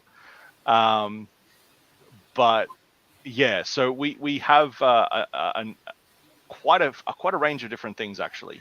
That's the dachshund right there, which is quite funny since we're talking about the beagle cam. But yeah, it's a little slinky dog. Oh, that's cool. Yeah, so I mean, there is quite a range there. I think there's almost like something for everybody. I mean, when we started talking about this, I was like, okay, I get approached by a lot of different places and a lot of people saying, hey, we're going to make this. Hey, we're gonna go, right. And then I was like, actually, this is really, I noticed this was on our group chat earlier. I didn't look into it too much, but that is very cool. That is like, I mean, I could print that real big and it could carry me around as an example. It could be your new chair. Yeah, that's it. That's it. Not with those pancake legs, though, as you said. No, probably not. But should we talk about the octopus? Yeah, go ahead. Yeah. Yeah. Okay.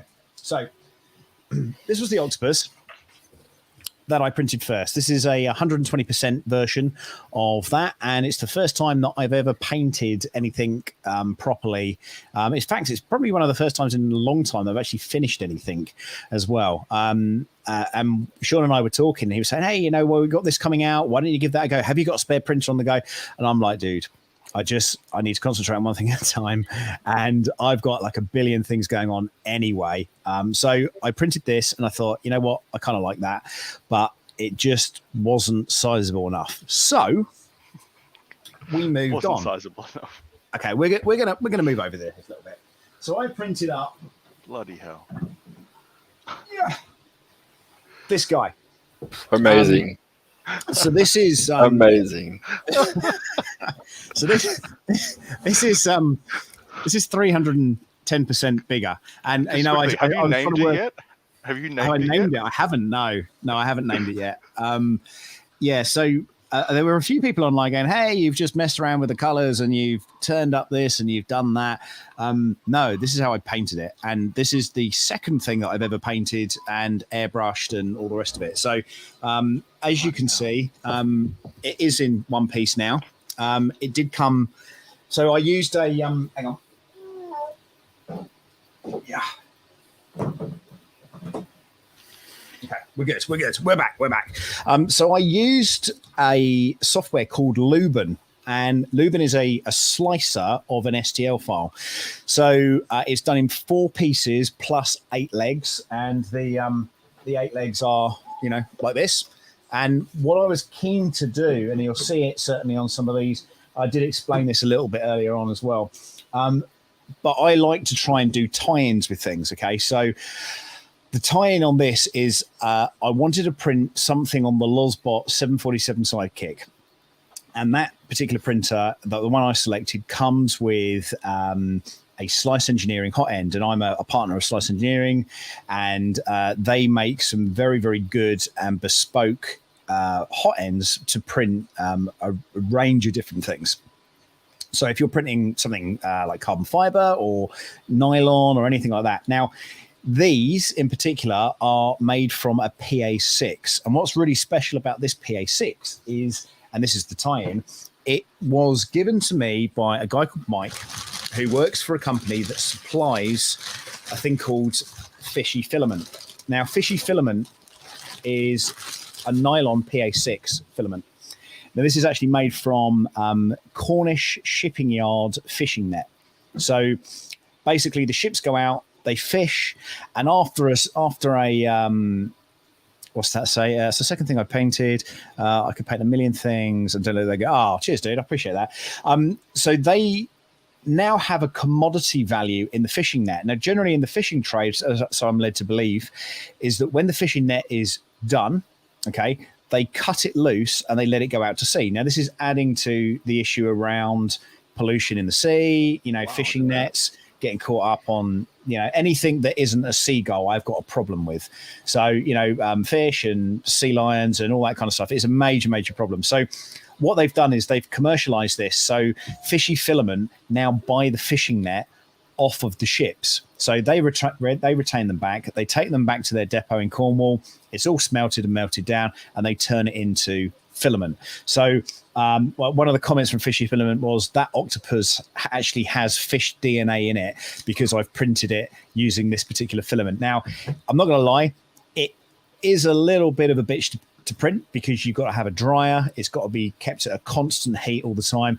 And of course, you can't just print this on any old printer. So using a nozzle that's, capable of doing 300 degrees reliably is what we've used for that. But the majority of these particular, and it printed it so well. But the tie-in is Fishy Filament, Lozbot, which their mascot is the octopus, an octopus, and then obviously everything else that comes with it, which is things like Luben. There's no sort of fishy connection with that particularly, but I just wanted something to print. Now that is going to go up here, somewhere up here. We're going to mount that, and in the backs of these things, there's a bloody great big bolt screw hole parts to mount it. And like the small one, as you can see on the back here, as you can see, STL Flicks is across here as well. And then, as I say, there's the little hole, and that just clips into the wall. So that is where I'm at with my octopus situation. I think it's taken about 7 days to print. I used Cura and I used the Anycubic Cobra Max for it, which is a 400 bed. And I think it was 7 days, 10 days to print it. And it took me a couple of days to paint it. And I used graffiti paint, so rattle can paint. The color, I wanted it to kind of match the Fishy Filament, so it's kind of got that kind of glaze to it. Yeah, so it kind of all kind of ties in. And this kind of, you can see this sort of shine that it's got to it as well. We have a bed adhesive called 3D Lac, and that's basically 3D Lac that I've just painted over the top of it to give it that kind of like I'm wet feel. So that's my story this week with my what does the filament cost? Hang on a second. Right, so that's an interesting one. I don't know how much the filament cost because I used whatever I had laying around, and this wasn't good quality filament as such. This was just whatever I had laying around. Some of it was silk, some of it was all sorts of kind of crazy colors. The fishy one. How much did we use of that? No, how much does it cost to buy? So the filament is £60 per kilo. That's not bad. Oh, I see what you mean. Okay, I see what you mean, Oscar. Sorry. Yeah, it's £60 per kilo, and obviously. No worries, Phil. I hope you have a good one, dude. Take care of yourself. And yeah, it's past your bedtime by 5 minutes, 6 minutes. Bless him. Yeah, Freddie P UK. Don't forget to check him out. He's a bloody good guy. I've got a lot of time for Phil. He's awesome. Yeah, so I was really, really impressed with what they're doing. And, there is this, being in the recycling industry and working inside of that myself, plastic materials not being recycled correctly. And I'm not saying this is a fully recyclable process because I'm printing something that's probably going to remain in my house for maybe, 10 years or something. I can't imagine throwing out a giant octopus into a skip. I don't know what you guys think about what the end game is for your 3D prints at the end of it. There are a couple of incentives in the UK that are recycling PLA. 3D, I can't remember the name of it is now. I'll find it for next time. We'll do a thing on it. But they sent me a box for recycling PLA. But I do think it should really come down to the commodity returns. So things like plastic spools and stuff like that, that's a big problem in the recycling industry for the 3D printing. But actually being able to recycle raw materials or PLA that's been printed and pressed, that's where you won't find many people recycling traditional recycling. Because you won't get PLA mixes. All the Chinese guys put different things into it. Did I fix the touchscreen? Yes, I did. If we're talking about the Anycubic one, yes, it needed a firmware upgrade for whatever reason. So yes, I mean, there are some big recycling challenges I think the 3D printing community needs to sort of overcome. But the fact that I'm able to print used fishing net, that is awesome. So there you go. Well, a lot of people are doing the and myself, I've got boxes of PLA behind me. One of my friends, and it's become mainstream. A lot of the Facebook groups now. A lot of people are cutting them up and then melting them in the oven, and then making little silicon skulls. I saw that. Yes. Yeah, I've got boxes for that myself to do when I think I've got enough. But obviously, we don't really know how that's going to go with regards to your oven. If it's going to leave everything on there. A lot of people that I know are doing like things like putting it in like outdoor pizza ovens and stuff like that, because it's a little bit easier. I guess you could do it in if you got a dedicated what's it called, air fryer. You could do it in that, a dedicated air fryer only for that. But I do think like if you can start doing something along the lines of making like the grinders cheaper. I think it's something if you could make like if a 3D printing company could come out with like a grinder, that would be like a Creality grinder, for example, that you could buy and then grind down. The Creality grinder. Is it an app? Yeah. Find other Creality users near you. I've got a shredder at work. We shred a lot of our hard drives and things like that, and that's what I've done with the mixed plastics that I've got. So and again, at any of these trade shows, you'll see people trying. There's a really great modified Ender 3 group that they do that they basically turn PET plastic from bottles back into filament again. And it's amazing. It's absolutely. We'll do a thing on that when we talk next. We'll talk about when we're going to do this show again, and maybe I'll bring that up in my under my kind of guise of stuff. It's called the Recreator 3D, I think it's called. They're going to be at the East Coast Retro Festival, which I'm out to next month. So that should be hugely entertaining. So that's one thing we should actually say before we finish off, is that if people are happy with this, and this was our like first kind of show, if people are happy, let us know. They want us to do it again. That would be something to know. Let Sam know, and we can aim to do something again in the future. We'd love to do this regularly, but obviously schedules and everything like that. We probably might record the future one, so I don't have to get up at 5 o'clock in the morning to do a stream. But we might stream it from time to time. That would be good. If everyone's happy with it, though, we'd love to hear back from you.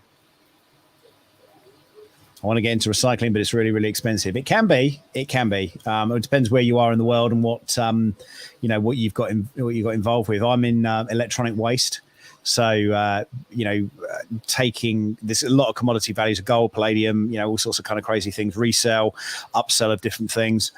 So like I say, the plastic thing is a real bugbear. Teddy does not talk. He's a robot.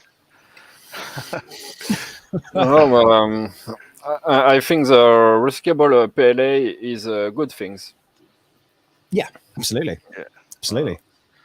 Teddy there runs you go, Ed. Clipper he runs Clipper. Teddy's operating system is Clipper.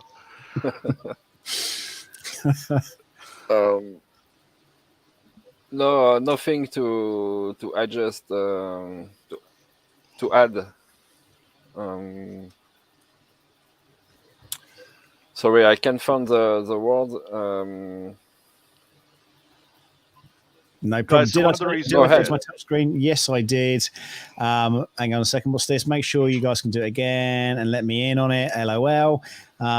Gary's brother. Yeah. I don't know if you see that show, Edge of Tech. Yeah. Gary's brother. His long lost cousin. Sweet. Gary is a character from the Edge of Tech that okay. Yeah, he's like a, you know, like the Microsoft paperclip, but he's a gear, and he comes on and talks in the background to if any faults happen, he's involved with it. So it's a novelty thing. It's quite funny. It is quite funny. That's cool. All right, chaps. Okay, so shall I say goodbye to you guys, and I'm going to carry on with this stream. Thank you, and thank you very much, and we will see you next time. Thank you for having us. See you. Thank you very much. Cheers, guys. Bye-bye. Take care. Take care. Bye. There we go, chaps. That was around the build plate. That is hopefully a stream that might be coming back to us very, very soon. Yes, I did fix the touchscreen. I'm just going to talk about that real quick. I did fix the touchscreen, and it was a reflash of the firmware. It's an important one, actually, because I needed that to print out this. And as you can see there, Cam 2 is looking a little bit better than it did earlier on. What else do we have here? We have another Cam 2, which is Death from Above. We have a Cam 3, which is still cooking on gas. Cam 4 is still looking a bit sad. It's sort of, you know, it needs a little bit of adjustment. It is DeathRacer time. We are printing a DeathRacer at the moment. This is the Anycubic DeathRacer. This is printed on all Anycubic printers, start, middle, and end. We're going to be doing a stream through the night. It's going to be on Loving Life. If you want to know anything more about DeathRacers, or if you want to pop on yourself, if you want to have a little chat, I'll put the link in the description. I won't be up all night because I've got a stream tomorrow. It's going to be a continuation of this one, and the basis is basically we're going to be putting this together. Tomorrow at 10 o'clock I'm back on again, AM, that is, GMT. I'm back on doing a catch up on where we are with these 3D prints. These mainly are 15-hour prints across 5 printers here. I've just bought a bamboo just to print your DeathRacer. Wow, that's awesome, dude. I love that. I love that. Let me know how you get on. I want to see some pictures. Don't forget, Polymaker also have a Discord channel, which specifically is for the DeathRacers. And of course, you know, if you are going to the East Coast Rep Festival, they are supplying filament free of charge. That's TPU and your PLAs or PETGs or any color that you want. They will ship that out to you, but you've got to go onto their site, their Discord site, in order for that to happen. STL Flicks, don't forget to check those guys out as well. Tripod, let me know about love to pop in, but I'm in my pajamas. Matt, that is awesome. I love that you're in your pajamas. Again, this was kind of like a kind of thrown together kind of stream. I wanted to do this. I wanted to do it in a super quick time, and I'm hoping that tomorrow we're going to do a quick catch up at 10. Then at 11 o'clock, I'm unboxing a new Anycubic Cobra, and this is the new one that's not been announced. You know what I'll do? I'll just make sure. Bear with me. What's the website to retrieve the PLA for the event? Krusty, if you go to Discord, let me find it for you, actually. Polymaker Discord.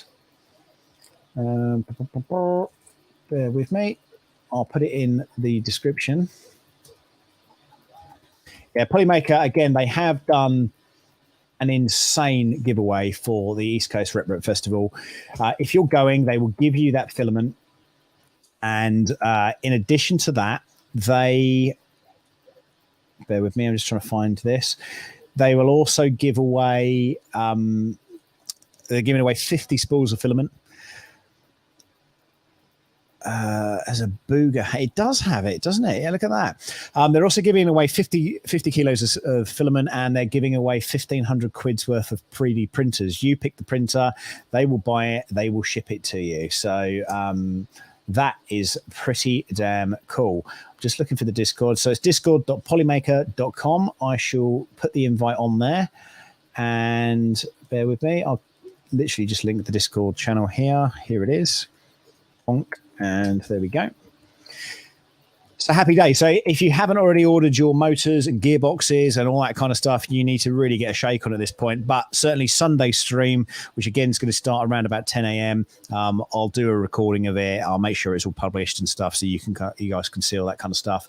What I will say is, though, Sunday is going to be a bit of a trial and error day. I've got a bunch of different controllers I'm going to try and get these things working on.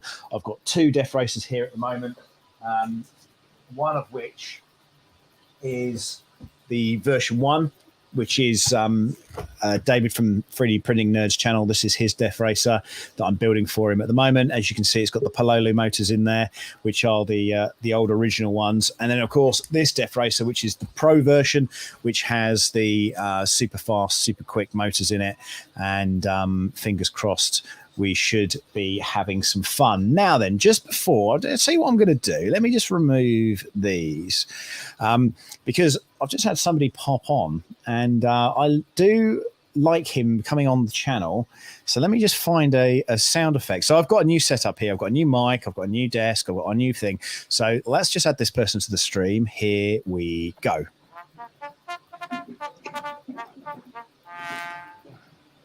It's off to the races, but I'll be last place. I can't hear it, so I don't know if it's finished. Yeah, it just finished. It was the trombone, right? Yeah, I heard it. Okay. How are you, dear? Races. What's going on there, bud?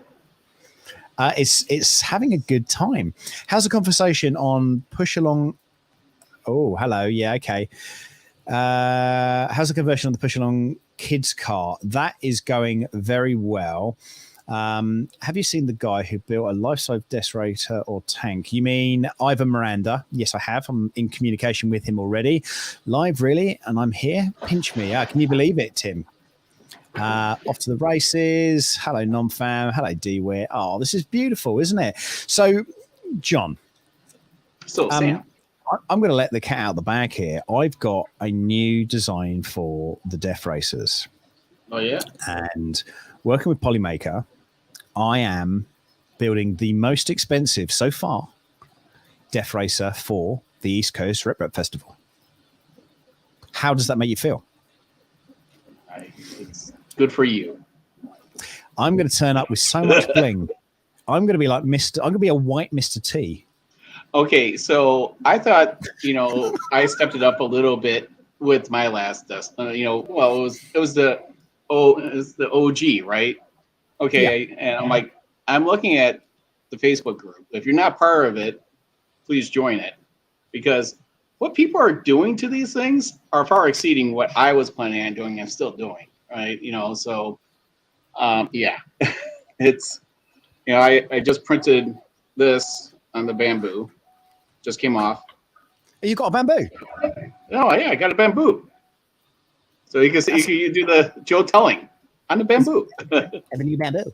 This is a new bamboo. Yeah. It's on the bamboo, and this is ASA. So it came up. ASA. ASA. Wow. Yeah. Wow. And let me see the DeathRacers builders group on here as well. If you're not building a DeathRacer, you should be. PACF, I guess. Yes, sir. That is absolutely, completely right. Okay, so my money is John will still win.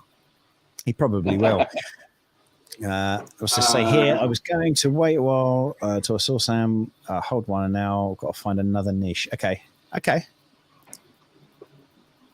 Yeah, so the white one is David from 3D Printing Nerds. He's too lazy to build his own. So he's got a bamboo as well. Okay, all these parts on the bamboo, 9 hours. So that is, sorry, hang on. Is what did you say that was? ASA. That's ASA, is it? Okay. Yep. Let me see if I can get a better close-up shot of this.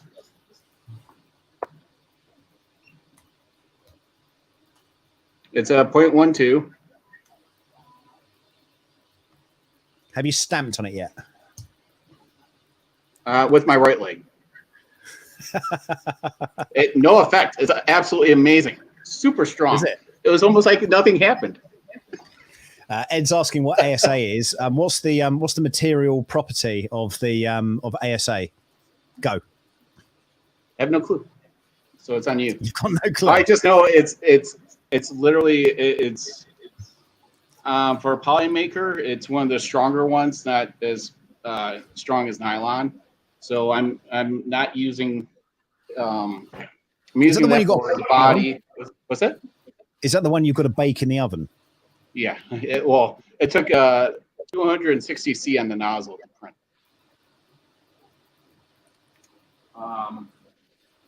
Yeah, so basically, the body,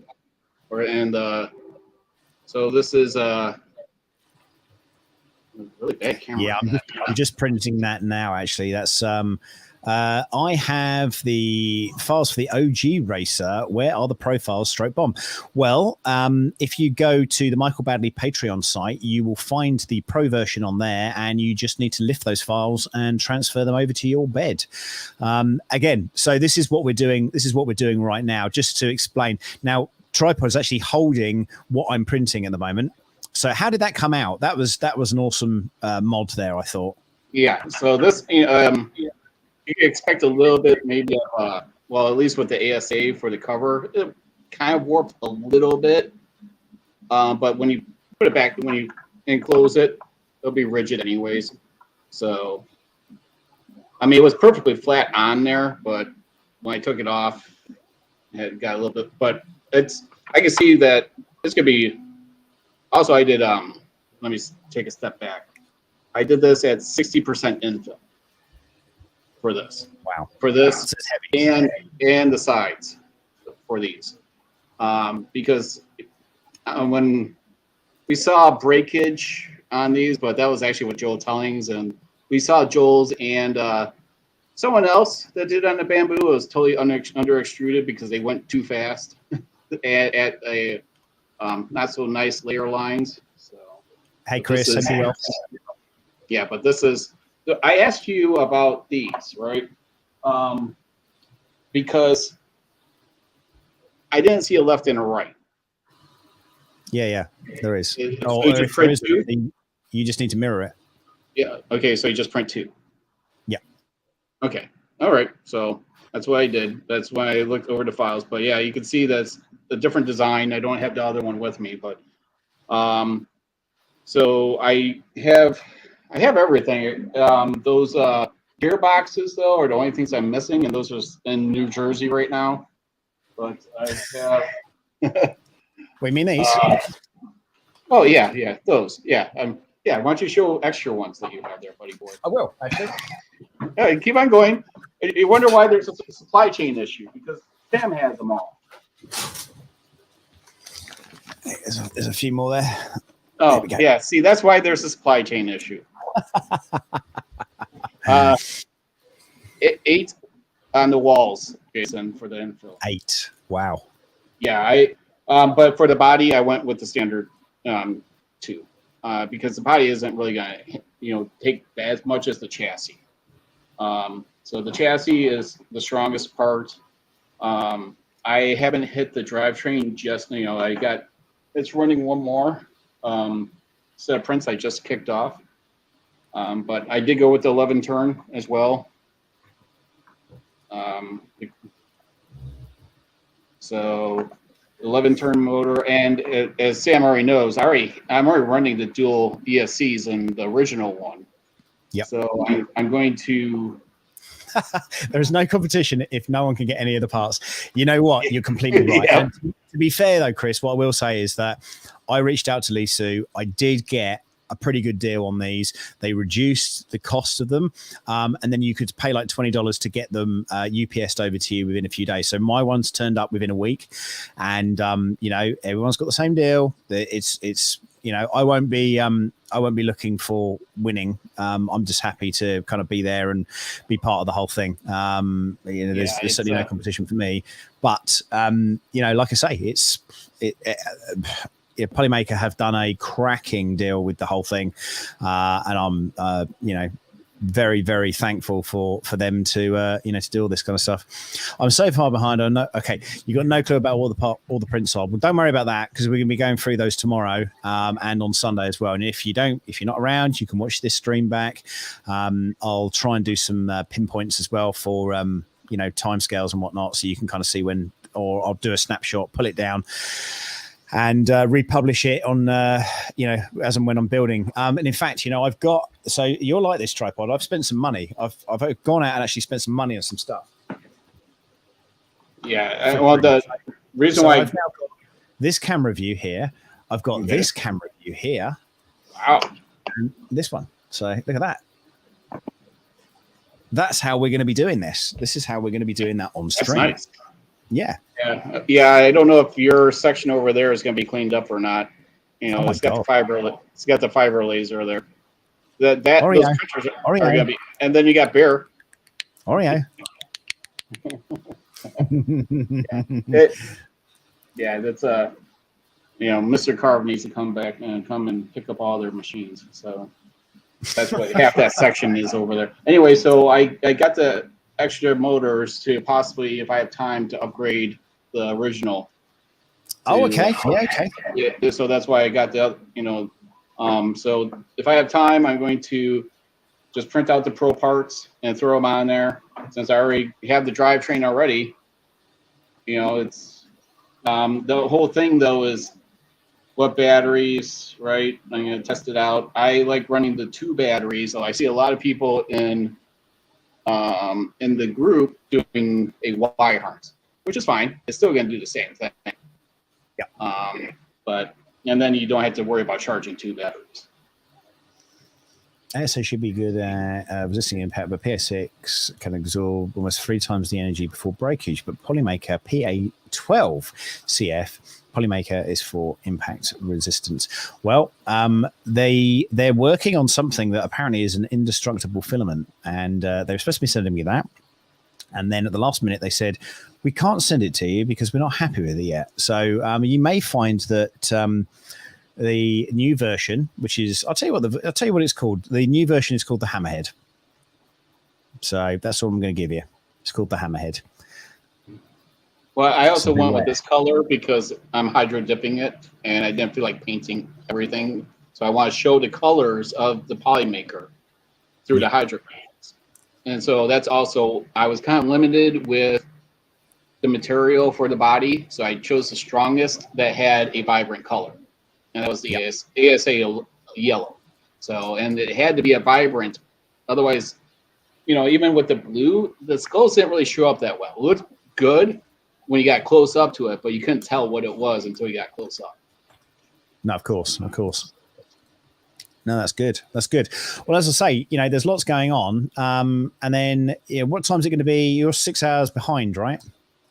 It's 4:45 right now. 4:45. Okay. Yeah. You're not going to be around for my stream tomorrow morning. No. But that'd be fine. So we've got this new Cobra. It's the new Anycubic Cobra. You're going to love it. Honestly, you're going to love it. You're going to love the name. You're going to love everything about it. It's going to amuse you. And Tripod's Garage, you need some green to go with that yellow. He's hydro dipping it.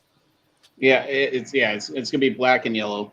A bumblebee basically colors. The problem is I don't know, like the side, that Polymaker wants the sides to be a different color for the so I'm trying to think. I could probably order just one more roll of ASA in black, and just to do that because but here's the problem I have is the skulls are black. So maybe I have to do the Polymaker logo on the side in an absolute different color, which may be blue.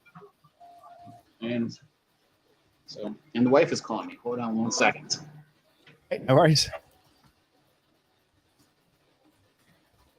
Just so you know, I'm just typing it's just so you know, it's 10 a.m. for the print update, and then 11 is going to be for the new printer, and then the same time is going to be on Sunday. So 10 a.m. GMT on Sunday, I'll be basically looking to then start putting the print together. So I don't quite know, to be honest with you, I'm not entirely sure if I'm just going to carry on streaming the rest of this print all night, or if I'm going to shut it down and then rejig a stream for tomorrow. I'll speak to Tripod and see what he thinks. Actually, you guys let me know. Do you want me to just carry on streaming through the night with these prints sort of ongoing, or shall I shut it down and start fresh tomorrow? At least that way, then you'll be able to catch that stream and review it. Might be a short stream. I don't know. How about the teal color for Tripod? Tripod. I love the way you spell his name. Tripod is another name that we like to call him. Tripod. It is the Polymaker color. In fact, here we go. Just like this. Look at that. That doesn't look straight, but it is. Strange. 4 a.m. for you. Yeah, I mean, Ed, I don't expect you to be getting up at 4 a.m., dude. But I'll be building through the day. I'll be building through the night. It's probably going to take a few hours to get these things up and running and sorted out. But all right, tripod. I heard the tree pot, so I was like, okay, I gotta get back. So, what do you think I should do? Do you think I should stop the stream and then restart the stream tomorrow? well, I think that they'll gain interest if you actually just do a restart of it, because it fires up a new notification that you're live. Yeah. Versus keeping it stream going all night with it. And you can just show the results afterwards or the progress. Yeah. Well, I don't know what I was kind of aiming for. I think originally I was like, yeah, I'm doing this so you know that I am printing it and you can see me printing it. And it is possible to do it with 1 million printers inside of a day. You know, I think that, but I think people can see that I'm printing it, and I think people will understand it. Oh, yeah. And then I'll jump on tomorrow at 10 then, and you know, we'll start again then in that case. At least that way then you'll know. Yeah. Okay. Well, we'll do something anyway, but we'll go through the parts. Maybe I'll just keep it to a short stream, and then where's a good place to stream 3D prints 24/7? Well, I can tell you exactly where. There's a little place called Maker Tripod Deck. Make a deck. A little place called Make a Deck. Yeah, I was seeing earlier there was somebody moaning that I wasn't streaming on Make a Deck as much. Maybe I could just stream on there. You know what? Maybe that's what I'll do. Easy. That is not a bad idea.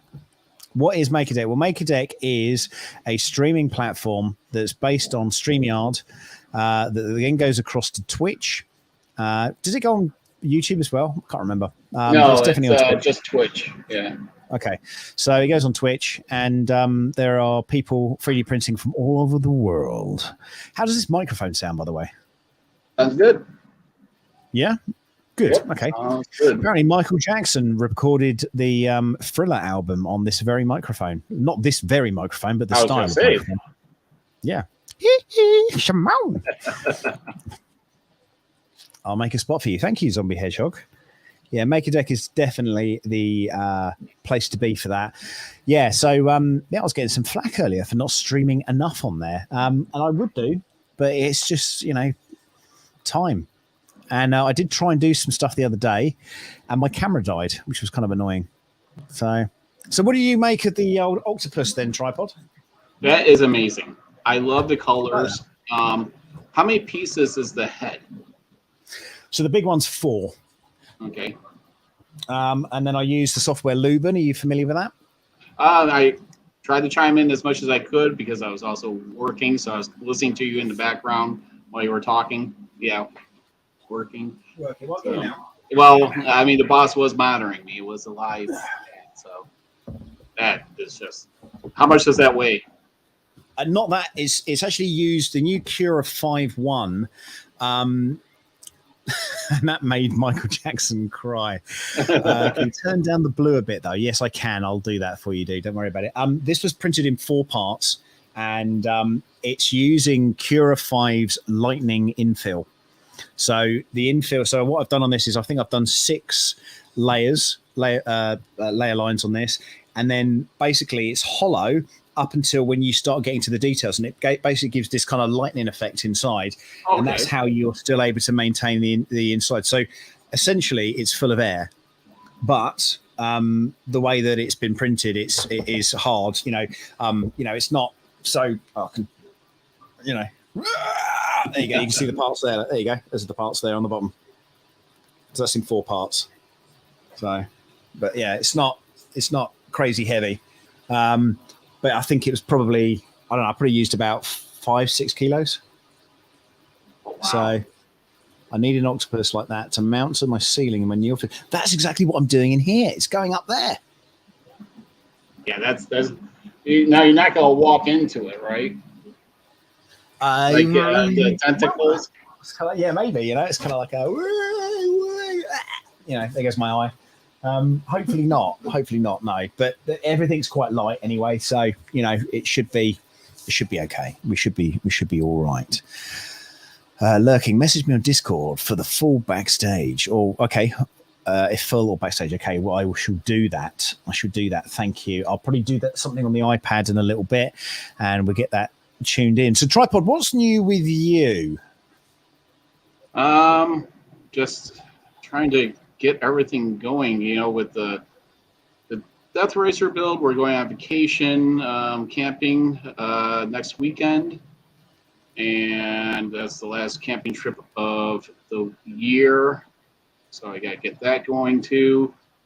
Working on this review here for this laser.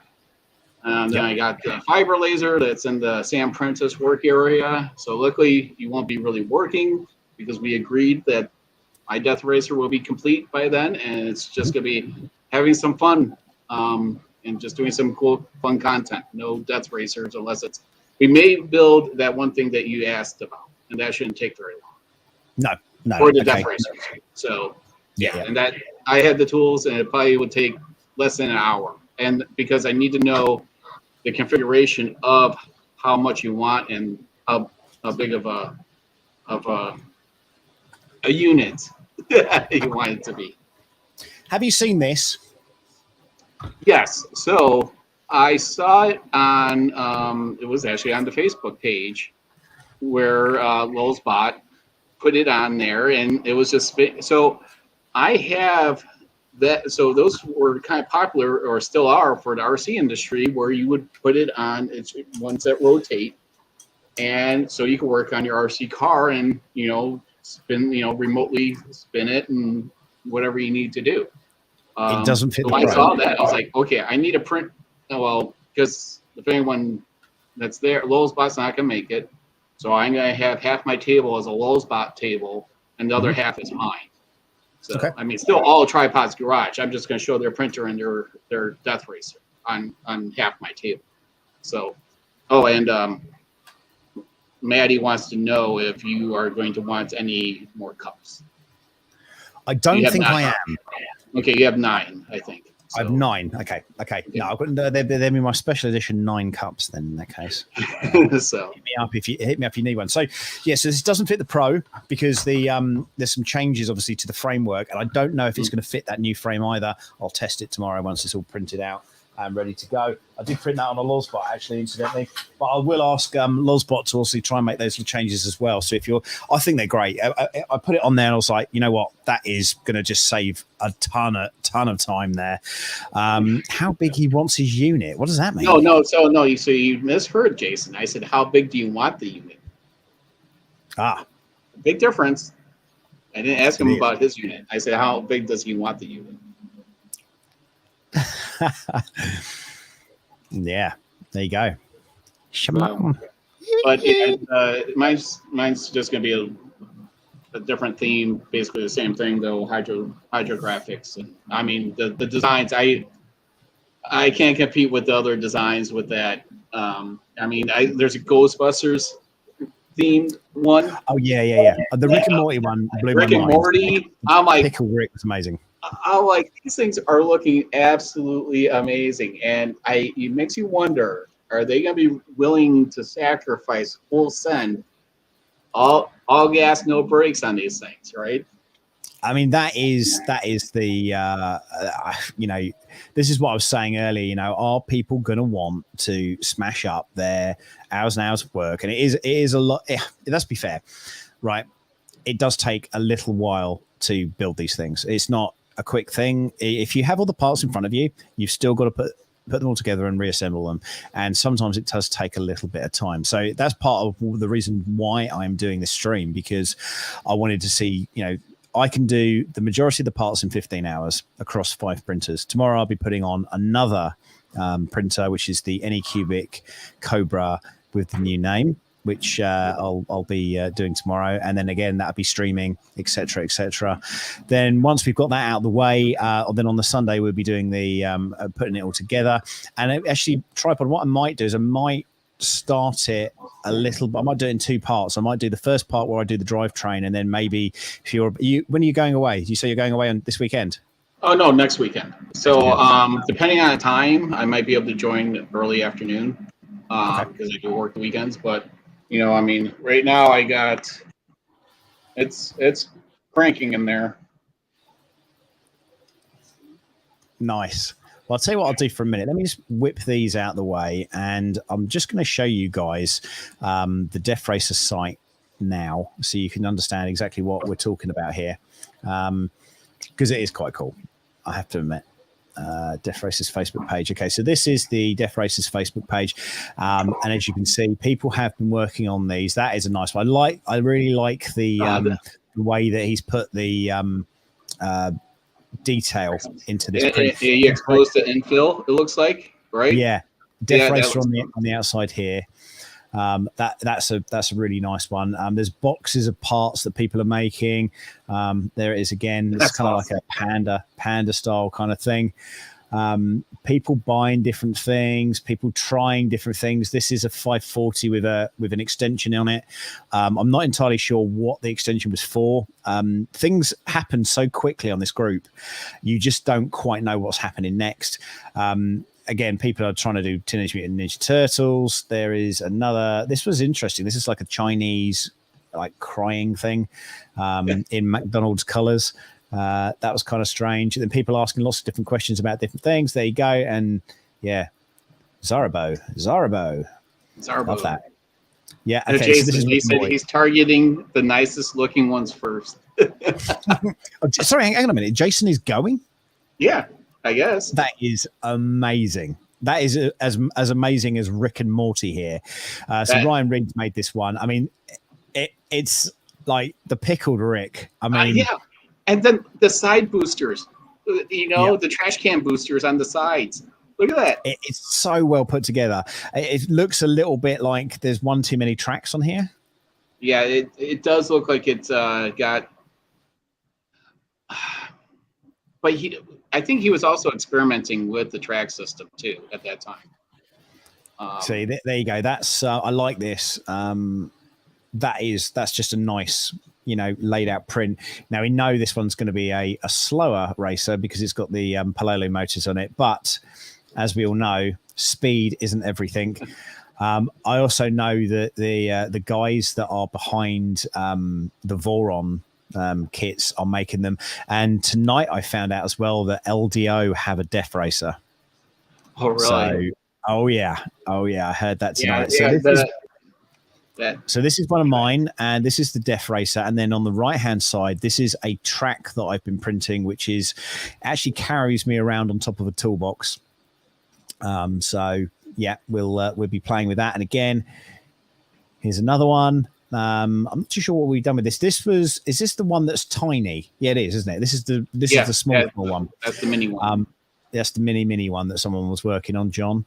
I haven't even seen this one. Look at that. I haven't seen that one either. Oh, I saw the it was like the bubble gum theme. It almost looked like, but I didn't see the Stitch head. Stitch, yeah, that's cool. That's really cool. And so there's the Lulzbot stand. Oh, there's the Lulzbot stand here. Yep. Yeah, yep. And this is recycled PET from bottles. From Recreated 3D. I want to do one of those. I'm looking forward to meeting him, actually. This looks like a Jason thing. Yeah, there he is. That's a really nice print, actually. That does look beautiful. Okay, so there it is. Yeah, it just reminds me of bubblegum. Again, I think we're going to see something. I just don't know how many people are going to turn up to this thing. I'm a little bit worried. There you go. There's 3D printing's biggest loser from the DeathRacer camp. It's just a look on David's face. Look at David's. How serious David is. So I was going to do a theme like this on it. Yeah. Okay, so I was going to do all skulls all around it. And it looks great from a distance. And then you go up to it. No. It's got a minging mouth. This is Jason's. This is a Doctor Who thing, right? I don't follow Doctor Who, so I'm not entirely right. sure. But I mean, like I say, I mean, I don't even know how many we've. Again, hang on, this is Jason again. Of course it is. Yeah, Of look course at it that. is. Yeah, oh yeah, Look at he's that going one. to aim for it. There it is. Yeah, so I'm gonna take the Pro. I'm gonna take the chassis off if I have time. Throw all the Pro stuff in there because mine's cantilevered a little bit, and those rods will help with that. Yeah, definitely. Yeah, they definitely will. So I mean, that's what it's all about. So it's facebook.com/groups/deathracer.builders. If you want to have a look yourself. And again, the Focus are doing something where I believe they are giving away their new Smart to the winner of the DeathRacer race. So that is the Saturday race. And like I say, there is a ton of stuff that's being given away here. I don't even know how much the Focus stuff is. It's got to be a good £300-400, I suspect, or dollars. Hey, look at this. Who are these new members? There you go. There you go. Tripod there. Look, it's cracking on. So this is the 2-part modified file as well that we've been. When I saw that, I was like, I'm printing it. It was a no-brainer. Just to have the access on the bottom. He was asking about a better ESC, and you know what? The problem is getting ones that are small enough to handle the amps. And to keep the costs down. I don't know. I'll not look at the Facebook group because they're looking at me, all of them, and I'll never make one. Okay, fair enough. Resin print those skulls. I love the. I mean, I tell you what, honestly. Cyberman, that's the one. Yeah, I may have to drive, but do it, dude. Do it seriously. It'd be good to meet you. And as I say, you know, this is like so I came out to Mirth, and I didn't really know what to expect. I hadn't met John, and you were just like an absolute superstar the whole week I was there. You picked me up, he took me out, he showed me a good time, and you know. I didn't have to put out. It was, you know, it was a really, really good crack. And then we got to the event, and again, like we were just under pressure all the whole time to get things done, to fix things, to make things. Because you know, Joel in his video, you know, he said, you know, he didn't build it. We built it. He printed it, and you know that was what went down with that. But sorry, say again. We did not have a good time on Friday at all. I mean, it was supposed to be setup day, and I only had experience making one. Okay, well, besides the Eggbot drivetrain is identical. You know, when we did those, but still, the little racer guy takes forever, and you with building more. I was seeing how long it took you, and you still had at least 10 hours into that build. Yep. And but we were also being disturbed a lot too. But it takes a long time to build these things. Yeah, but did he smack you around with award-winning pancakes? I don't know who Ed C is, but he's obviously been watching. He's obviously been watching a few things. So we'll be making a DeathRacer, but not for Earth. No, not really.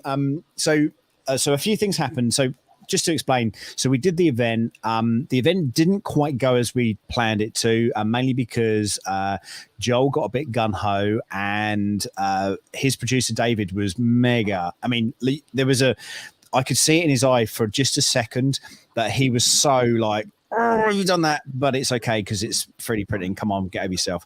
I could see it in his face, and he was like, guys, he wanted this beautiful shot of all these DeathRacers going along, and then they go out at the end, and it was going to look beautiful. And I could see how the shot was going to go. Anyway, we've gone bombing down. At one point, I took out his quadcopter with the boom. I smashed it into the quadcopter. That flew to the ground. He was all pissed off about that. And he's like, who had that one? And I was like, oh, it's definitely me. Awkward. But this is where the variety comes in. So as soon as Joel literally put his racer down, he smashed it into the back of one of the racers. The wheel fell off, and everybody just created carnage. What was supposed to happen is there was supposed to be a 0 to 60 race. There was supposed to be a you know, who's fastest, who can get to one point and back the quickest, all that kind of crazy stuff. And nothing like that happened. We just beat the hell out of each other. There was no, like, I don't know, there was no sense to it at all, and it should have been so much more. And but we had a lot of fun. I mean, and I think that is the main thing here, is all about having as much fun as you possibly can in that short space of time. Now, we didn't even run these on Sunday because nobody had a proper working one other than tripods. You know, because we just battered the hell out of them. I had motors that are seized. You know, we'd run them to overheat them. So you've just got to be a little bit playful with it. So the reason that we came out with the Pro Drive, and that was something that was in the back of kind of our mind anyway, of how can we make these things go faster? So now we've got them faster to the point that if you're using the 11Ts and you're running at, you know, 3,200 RPM or whatever through tracks, on certain surfaces, they are a little bit difficult to control. Now, we're going to be running these things on concrete. It's 100 feet by 30 feet base that goes down at a 30-degree angle. There's a viewing platform, which is basically a huge like loading bay where everyone can look and be safe, and then the racers, the guys that have got the remote controls, are going to be at the end, and we've just got to put some kick plates in. We're going to have a lot of fun. I mean, it is really, really fun. And you're right, Ed, and the reason that they broke was because of the amount of infill that was used or not used. Now, mine didn't break, but I overpowered mine and I overheated them. I used slightly different motors because I wanted to be quicker, because I'm a cheat. But it didn't do me any good. So that was kind of the way that it works. So now we've got the Pro Drives. And I like to test these things to death. And I really mean that. And we didn't want to bring them out. You know, we were mucking about with them. We didn't want to bring them out too soon. We didn't want to bring them out too late. And there was no good time to bring them out. So we just brought them out. And then a few people are like, wow, we just spent a load of money on these motors. Yeah. I mean, I could have done this a year later and you still would have moaned about it. So, you know, there was no point in it. So after this, there is a couple of body modifications. There's a racer called the Hammerhead that we're going to be releasing as well. You'll see it first at the East Coast Railroad Festival. And then that day that you see that, those files will become available. And if people want to print them at the event, it's just a where do I order parts? There are parts that you need to order all over the place. And again, if you want to wait, you can order from China and get it for like half price. I'm seeing people spend like $300-400 on these things, right? And I think that's way too much. But I think if you're involved with RC and you've got batteries and things like that already, or you've got a controller, the controller is probably one of the most expensive parts. But if you buy them from the right places, if you get them from AliExpress, you can get a semi-decent one for $30. And, you know, again, whichever route you go down, if you want it to go fast or slow, the price is basically going to be the same. That's where it's all worked out to be. So, as I say, if you do join up to the Facebook group, have a look on there, see what people are doing. There is an Amazon list there. Shout out to a few people. They're pointing you in the right direction. But the bill of materials is relatively simple, but it was an epic design. It was a lot of fun to mess around with, and you know, hopefully people will embrace this. I don't want to be stuck on this forever. I'm going to do as much as I can and take it as far as I can, and then the community can then allow it to do whatever they want to do with it. You know, I'm going to go on to other things probably next year. I might do one more. I'll do the next the next Mirth with the Death Racers, and then I think after that, then I'll hey, look who it is, look. Oh, bless him. See, I was hoping he wasn't going to be going to Earth.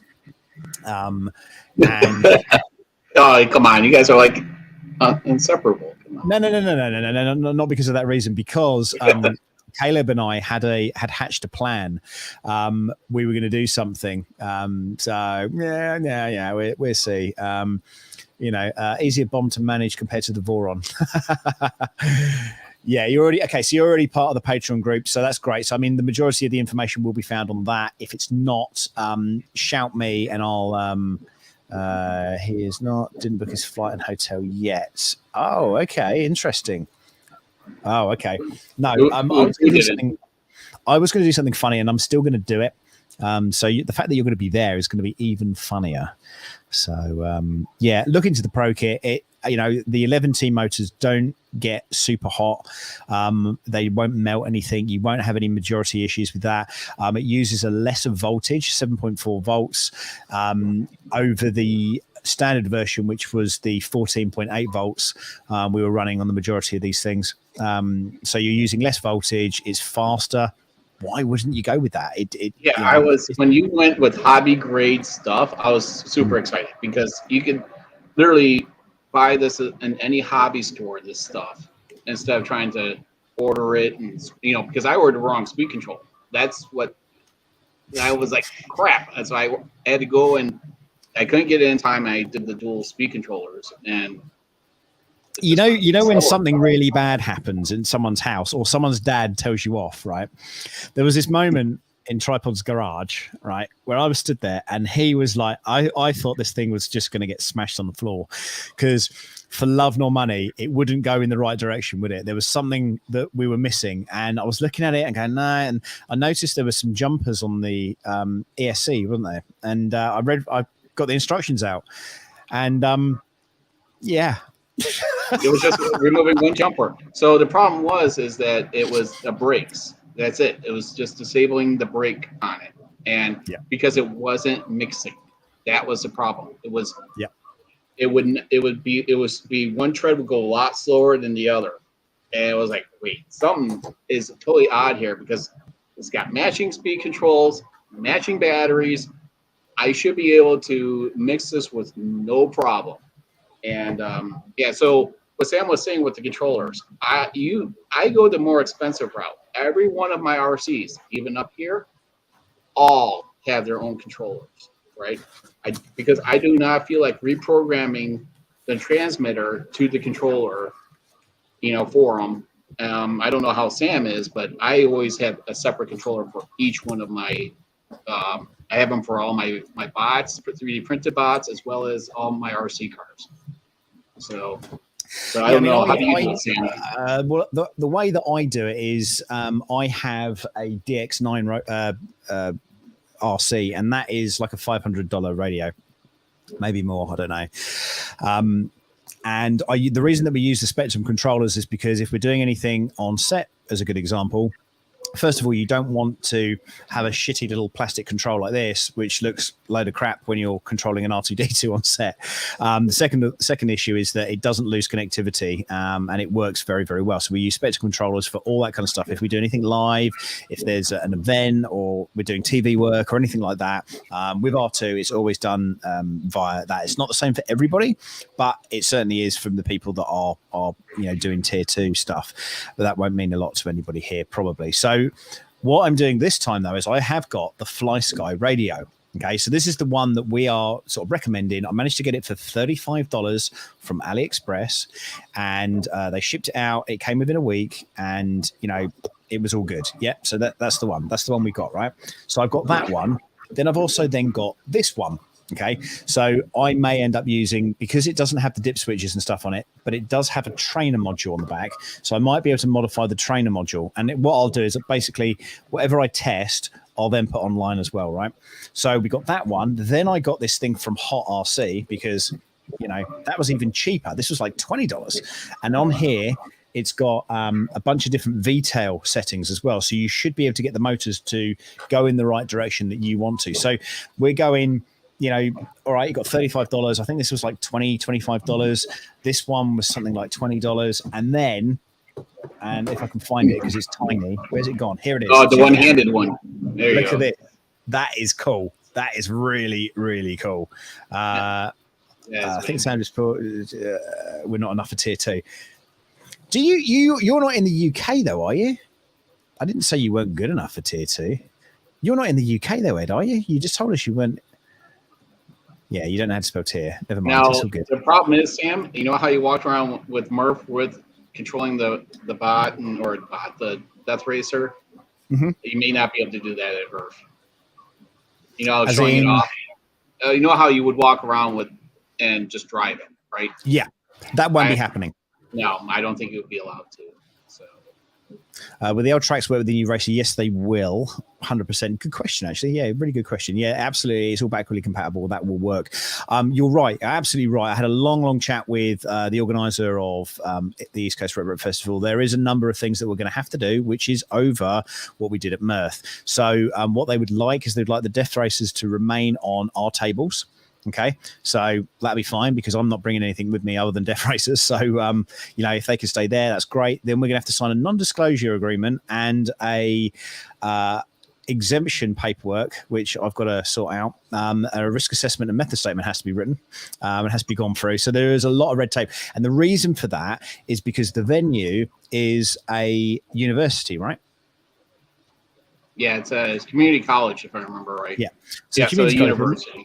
Yeah. It's a multi-million-pound complex, apparently, and they just don't want us wrecking the joint. And this all kind of came about. I've got to say, the guys at the event are super sweet. They've been so good, very understanding what we're trying to do. And the issue would have been, yes, you can film. Yeah, there's no issues with filming. It was mainly about their concern was, well, you're going to be running these things called Death Racers around.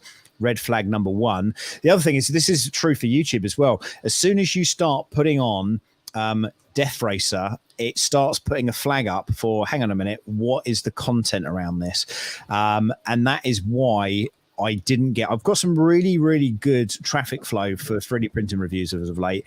But as you saw with Joel telling as well, he struggled to get 20K on Death Racer stuff, but he put CF Nylon on and it's doubled that now. So, the algorithms and stuff are all screwed up. Nobody really knows what's going on, et cetera. But I did say, Jim, I did say that to them. I said, look, if we can't do it there, we will find somewhere, and we want to work with them. There was never a secondary thought on this, on us not wanting to work with the guys from Earth. We wanted to work with them. We are working with them, and the guy that I'm dealing with is super excited. He sent me the photos of where we're actually racing, and then he rang me 2 more times because he was so excited. So it's super cool, and I'm just hoping that once again we're able to kind of do these events and make them bigger and better, and 30 turn up or whatever. I'm going to be dubious about how many people are actually going to want to race versus people that are like, hang on a minute, I've spent a lot of time on this, but this little controller, I think this is cool. I don't know how well it's going to work, but time will tell. Can you imagine that? Just taking that thing instead of these. That would be awesome. Even I could actually crutch around and control that. Yeah, so, on your face. Yeah. It's so good.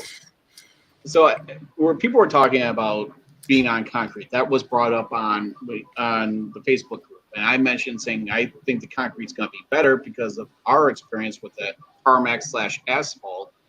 Just literally destroying the electronics and burning out the motors. I had too much traction. You want the slippage. You actually want that to happen.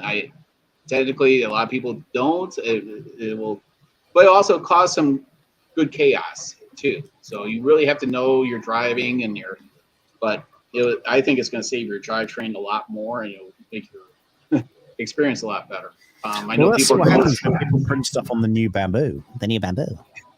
Well, I know that my parts are solid for that part. There's no under extrusion in my parts. So I tell you what I'm excited about. I'm excited about seeing if Nero 3D actually gets one done.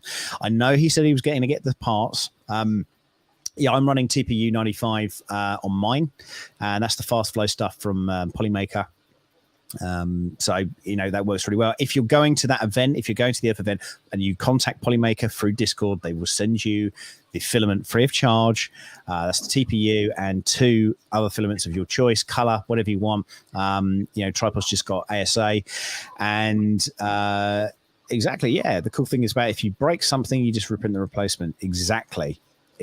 Now, like I say, hang on a minute, I feel bad for people that are using Anarchy as part of them realizing that. So here's the thing, right? This is what that nobody wants to get sued. That's what this is about. And it's about what if a freak accident happens and someone breaks their eye or breaks their foot or whatever, it's like, hello. That's what they were worried about. And they just don't want to get sued. So I completely understand that and respect that. And the university doesn't want to, or the community college doesn't want to get sued. The organisers don't want to get sued. I don't want to get sued. You don't want to get sued. So it's going to be one of those things where it's a bit like bum fights. That's what we should have called it, bum fights. Do you have that? You have that in the US? You must have. Bum fights is something else in Tripod's city. Tripod's had to go on mute because someone's come in the door. Oh, Sam knows when someone's at the door. Is it another printer?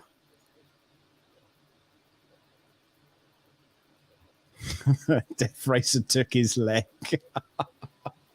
I tell you what, the DeathRacer nearly took my leg. I had the those metal things were slightly out, and it caught on my leg. Oh my god, did it hurt? My word, not good. What's this? Tripod used to say DeathRacer took his leg. Yeah, everything takes my leg. It depends who I'm talking to. So.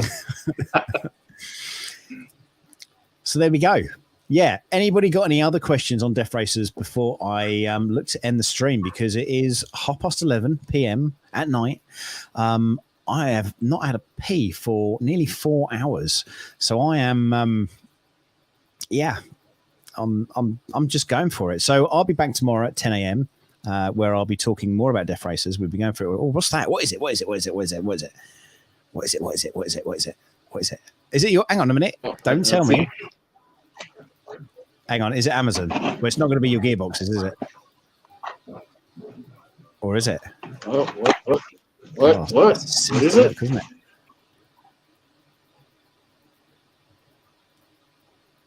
Okay, it's a lighter. No, DeathRacer.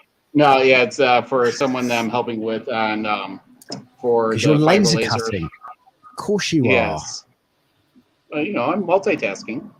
So my eyes look watery. I better go. Oh, that's not bad. Did they look watery? Oh, wait. Is Edge of Text still on? Hold on. Oh, hey, Jim. That is beautiful. Oh, I'm so sorry.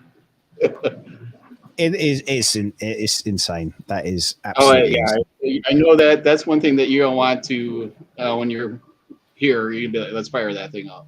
It is intense. So, I want to laser engrave a bullet. A bullet? Empty, not charged. Is that dangerous? Yeah. You son of a gun. So speaking of that, pews. So anyway, that so I got a new logo, but I've been trying to get that thing dialed in for the new coin for me. I was hoping to have some for Earth. It may not happen. It takes a lot of work to get those stuff that dialed in. Many passes, and the logo looks great with what was sent to me. So Nick did a great job. So, but Matt German's just gone onto the DeathRacer group. So there we go. Okay, chaps, listen, John, I'm going to go. All right, me too. I got work on another laser time. review. It's nearly 4 hours. It's time to use the potty, Sam. It's time to use the potty. The potty. I'm looking forward to coming out. Really am looking forward to coming out. I'm looking forward to. I thought Jim from Edutech was going to invite us out to dinner and to watch a film. Then no, he's not. Yeah. Have a good night. Have a good night, Jim. We love Jim. He's a good guy. I'm looking forward to firing some guns, doing some death racing, and catching up with all you guys. So anyway, back on tomorrow at 10 a.m. Well, I'll be talking more about death racers, and in addition to, I gotta go party. In addition to that, don't forget I'm unboxing the new Anycubic Cobra. We'll work out that tomorrow at 11 o'clock. Spring's going to be jumping on that one as well. And we'll try and catch up probably tomorrow night. Keep an eye, hit that subscribe button, whack that bell button. If you want to know more about this Death Racer lark, please make sure that you subscribe to the channel. Every little helps. Walmart. And We will see you tomorrow. Over and out. Bye for now. See you guys. Oh, have I got an outro? Hang on. I might have an outro. I do have an outro. Hang on. Here we go. You are watching a master at work.